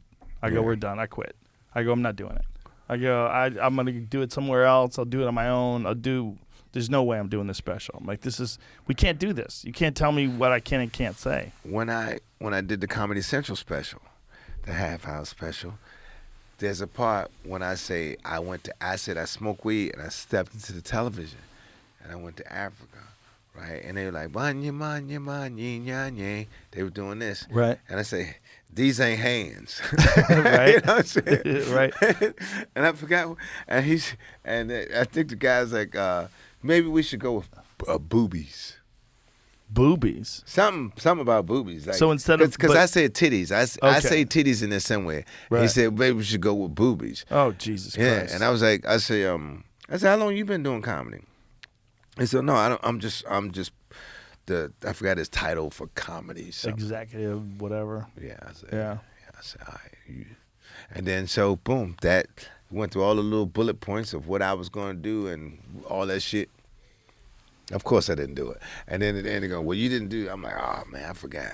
You should have gave me that list and shit. It's the worst is when they try to give you an alternative word. And you got to understand, you don't even understand funny.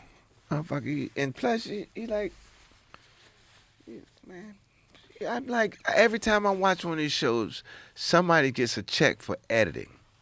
Yeah. Well, put that motherfucker to work, because I'm gonna say what I'm gonna say. That's hilarious. Yeah, what the fuck is he doing here? If you telling me what to say, look, fuck out of here. Go to the editing man. Hey, you fired, motherfucker, because I gotta do my own editing. Get out of here. So you literally don't know when you're doing it. You don't know where you're doing it. And Dave said, just call me when you're ready. Mm-hmm. I feel like I have to step in and help. Come on in, man. I'm ready. I feel like I have to call Dave and go, Dave, I was talking to Tony and we got to work this out. Yeah. We got to make this happen. You know how people say that we remind each other of each other a little bit. A little, but I think you definitely influence his style. But I don't mean the comedy way. I mean just kind of in the personality. Because I watched the podcast. And he sat up in here in the podcast with you, and he said, listen, we're going to have to do this for real. I'm going to come back and I'm going to do it for real. And I'm like, you just did it. Yeah. you just did it. He's like, yeah, I'm going to come back and we're going to do it. Well, you know, we'll probably do it on such and such time. And you like, all right, yeah, cool. Yeah. Like, you like, we got it. We good. But, well, there's this thing with Dave. Like, he marches to the beat of his own drummer, you know? Like, yeah, well, see, I'm 10 years older, and back they got like a lot of different titles for people who march to the beat of their drum, and they got all kind of stuff like that. Back then, they used to say, "Oh, he's simple," so that's they call me simple. Simple was like it was before people used good words like autistic and stuff. And, you know, because the first time I heard somebody say autistic, because the little boy was jumping on the couch with his fucking snow boots on, and his father goes, "Hey, don't yell at him because he's autistic." I'm like, I don't give a fuck if he can paint. I'm just saying, son. Tell Picasso to get off my couch.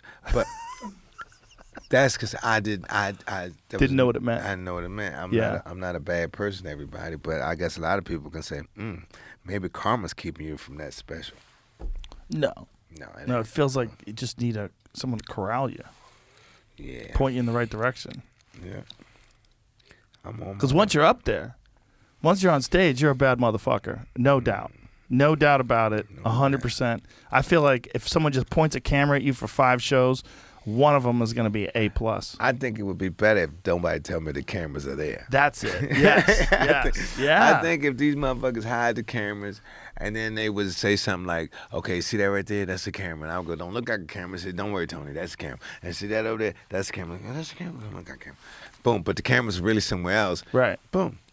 Yeah. And then I would just go, Well, the thing is about when you do 5 shows, it's like you just get used to the fact that the cameras, or 4 shows, you'll get used to the fact there's a camera on you, and it won't mean anything to you. Yeah, well, the cameras never mean nothing, especially when they be go 3, 2, No, 1. I'm talking about when they telling me to wrap up. Oh, that. and they go, Yeah. and they got the red light is blinking on top of the camera.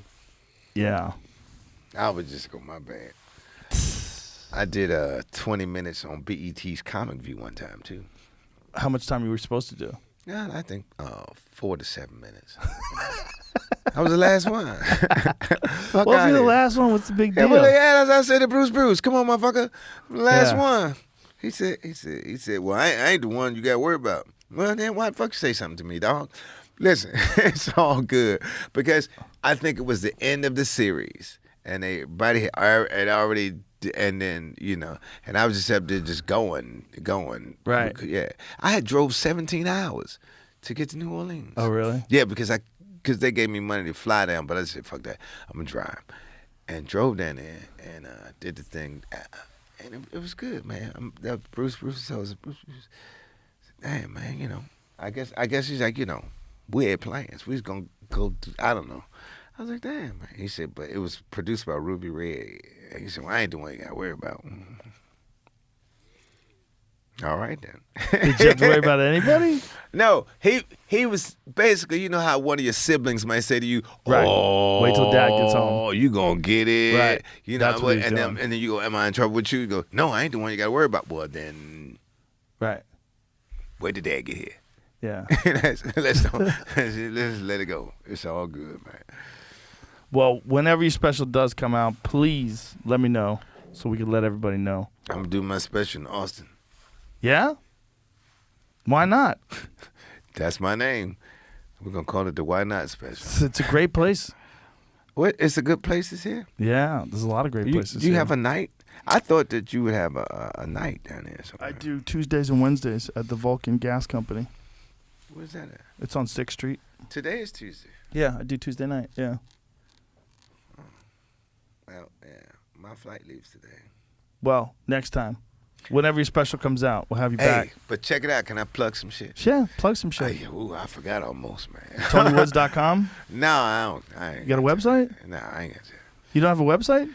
Come on, man. I'm plugging my show. Okay. Plug your show. Come on, man. On the 30th of December. Yes. I'll be at the Arlington Cinema and Draft House. It's called Tony Woods and Friends. The shirt that I gave you. Okay. Tony Woods and Friends. And then, damn, I can't think of the other show. I got some more shows. But this Thursday. I think they sent them to me. Okay, yeah. I think they sent me an email. Hold on a second. This I'll pull it up. Thursday, Arlington Cinema and Draft House in Arlington, Virginia. Not Texas. Got it. Where's he at? Yeah. Man, this is... So y'all edit this up? It's going to come out to be like a half hour? No, it's 2 fucking hours. We're not editing shit. We've been up here for like 4 hours. No, it's 2 hours. We have? Yeah, we've been doing it for 2 hours. I was having so much fun. I didn't know. I'm trying to find this email. I know they sent me an email asking me to talk about some shit. Oh, Jason? Probably. Yeah. Here, okay, I got it in front of me. Okay, on December 30th, Arlington Draft House in Arlington, Virginia. January 13th through the 15th, Atlanta Comedy Theater in Atlanta, Georgia. January 16th and 17th, Hard Knocks Laughs in Las Vegas. Where's that? I don't know. I don't either. It's in Vegas. That's Hard in Knocks Vegas. Laughs. Yeah. Hard Knocks Laughs, Las Vegas. February 11th and 12th, Wiley's in Dayton, Ohio, and then March 31st to April 2nd, Side Splitters. But also, wait, I got something in Chicago too. Oh yeah, they didn't give me that. Nah, because he didn't book that. That's not in the thing. Yeah, you don't have a website? I don't know. do you have social media? You have social media. Yeah, you got an Instagram page, right? Hold up. Does your Instagram page have your dates on it? You should probably put them up there. Man, because Too much work. people always talk about they get a blue dot and they say, yeah, because they say, man, you got to up your followers. I'm like, I don't. How many followers do you have? I don't know. But yeah, I'm going to be at Riddles in Chicago on the January the 7th and 8th. Okay. Or did we already call those dates? We called the other dates. We didn't call that one. I don't have the Riddles in Chicago one. I got the Arlington Draft House one, Atlanta Comedy Theater in Atlanta, Hard Knocks in Vegas, and then Wiley's Dayton, Ohio, and Side the Splitters 7th and 8th is before that. That's right after. Yeah, I know. New Year. For some reason, I don't have that on this Yeah, list. see, that's me. Everybody. Okay, we got it now. Yeah. Tony Woods, you're a bad motherfucker. No, it's man. great to see you. You It's been a long bad, time. Joe. It's been a long time. It has been. Without a strong rhyme to step to. I hear you talk with everybody about killing these caribou and stuff. I want to see this. Yeah. I mean, the one out. What is that one? That's a deer. That's a white-tailed deer. Oh, this is just that's grass. a gorilla, right? It's a chimpanzee. Yeah, this is there's an artist made that for me. Wow. Yeah. I have a bear coat. A bear coat? Yeah. Where'd you get it? Fairbanks, Alaska. Oh shit! So it's grizzly bear. It's brown bear. Brown bear. Yeah. So we went to this little outpost place, and it's just a blanket on the wall. I'm like, what's that? He says, well, people hunt, and they get a brown bear. Right. Yeah, and I'm like, well, how much is that? He's like, 150. I gave him. This is like in the 90s, 150. Put it in a trash bag. Came back. Took it to this place in Bethesda, Maryland, and said, "Can you make this to a coat?" Yeah. So they cleaned it because there's fleas. It was nasty shit.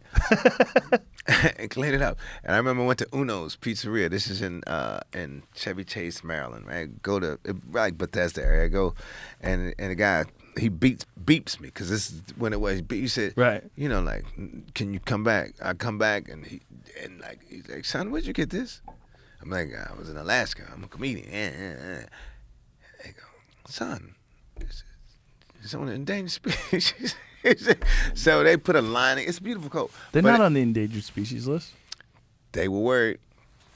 They were worried? No. I'm going to show you my coat, man. I'm sure. See, because that seems like everything I see on your Joe Rogan podcast, people don't believe me. Oh, so that's why. That's why because somebody told me not to mention mermaids. It's don't mention mermaids? I saw a mermaid. Really? Yeah. When? In Seychelles, Africa. You saw an actual mermaid? Yeah, that's what it was. It was a swimming person. Really? Yeah. And how long ago was this? I don't know. Ask Will Sylvans. It was You think there's like a small population of mermaids that are out there? But anyway. Me and this little French boy, and they said don't swim in the lagoon after dark. Everybody's up at the bar, and so everybody's gonna go down. Everybody's kind of racing now. So me and him go down. Me and him get in the water. From a distance, you see something coming like a fucking missile, but it's going it's going fast, and we both kind of stop. And then it turns and it jumps out of the water, and it's maybe at least 10, 12 feet long, man.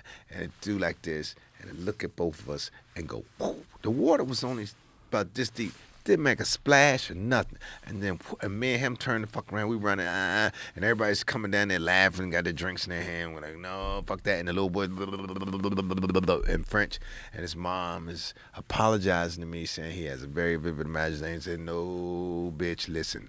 We saw a fish man, and it wasn't like a mermaid. Didn't look feminine at all. Like a man. A fucking man.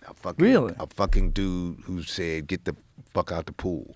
Basically, he was like, do you know Aquaman? Yeah. Yeah. So did it look like didn't go, a fish get out person? the water. Did it look like a fish person or look like a human being? Came out. Did it have scales? It was kind of dark. Dark like a dolphin?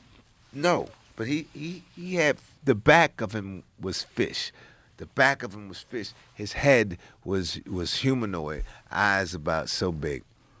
Then, if you Google it, the lagoons of Seychelles. Okay. And I ain't the first person to see some shit. Really? In them waters.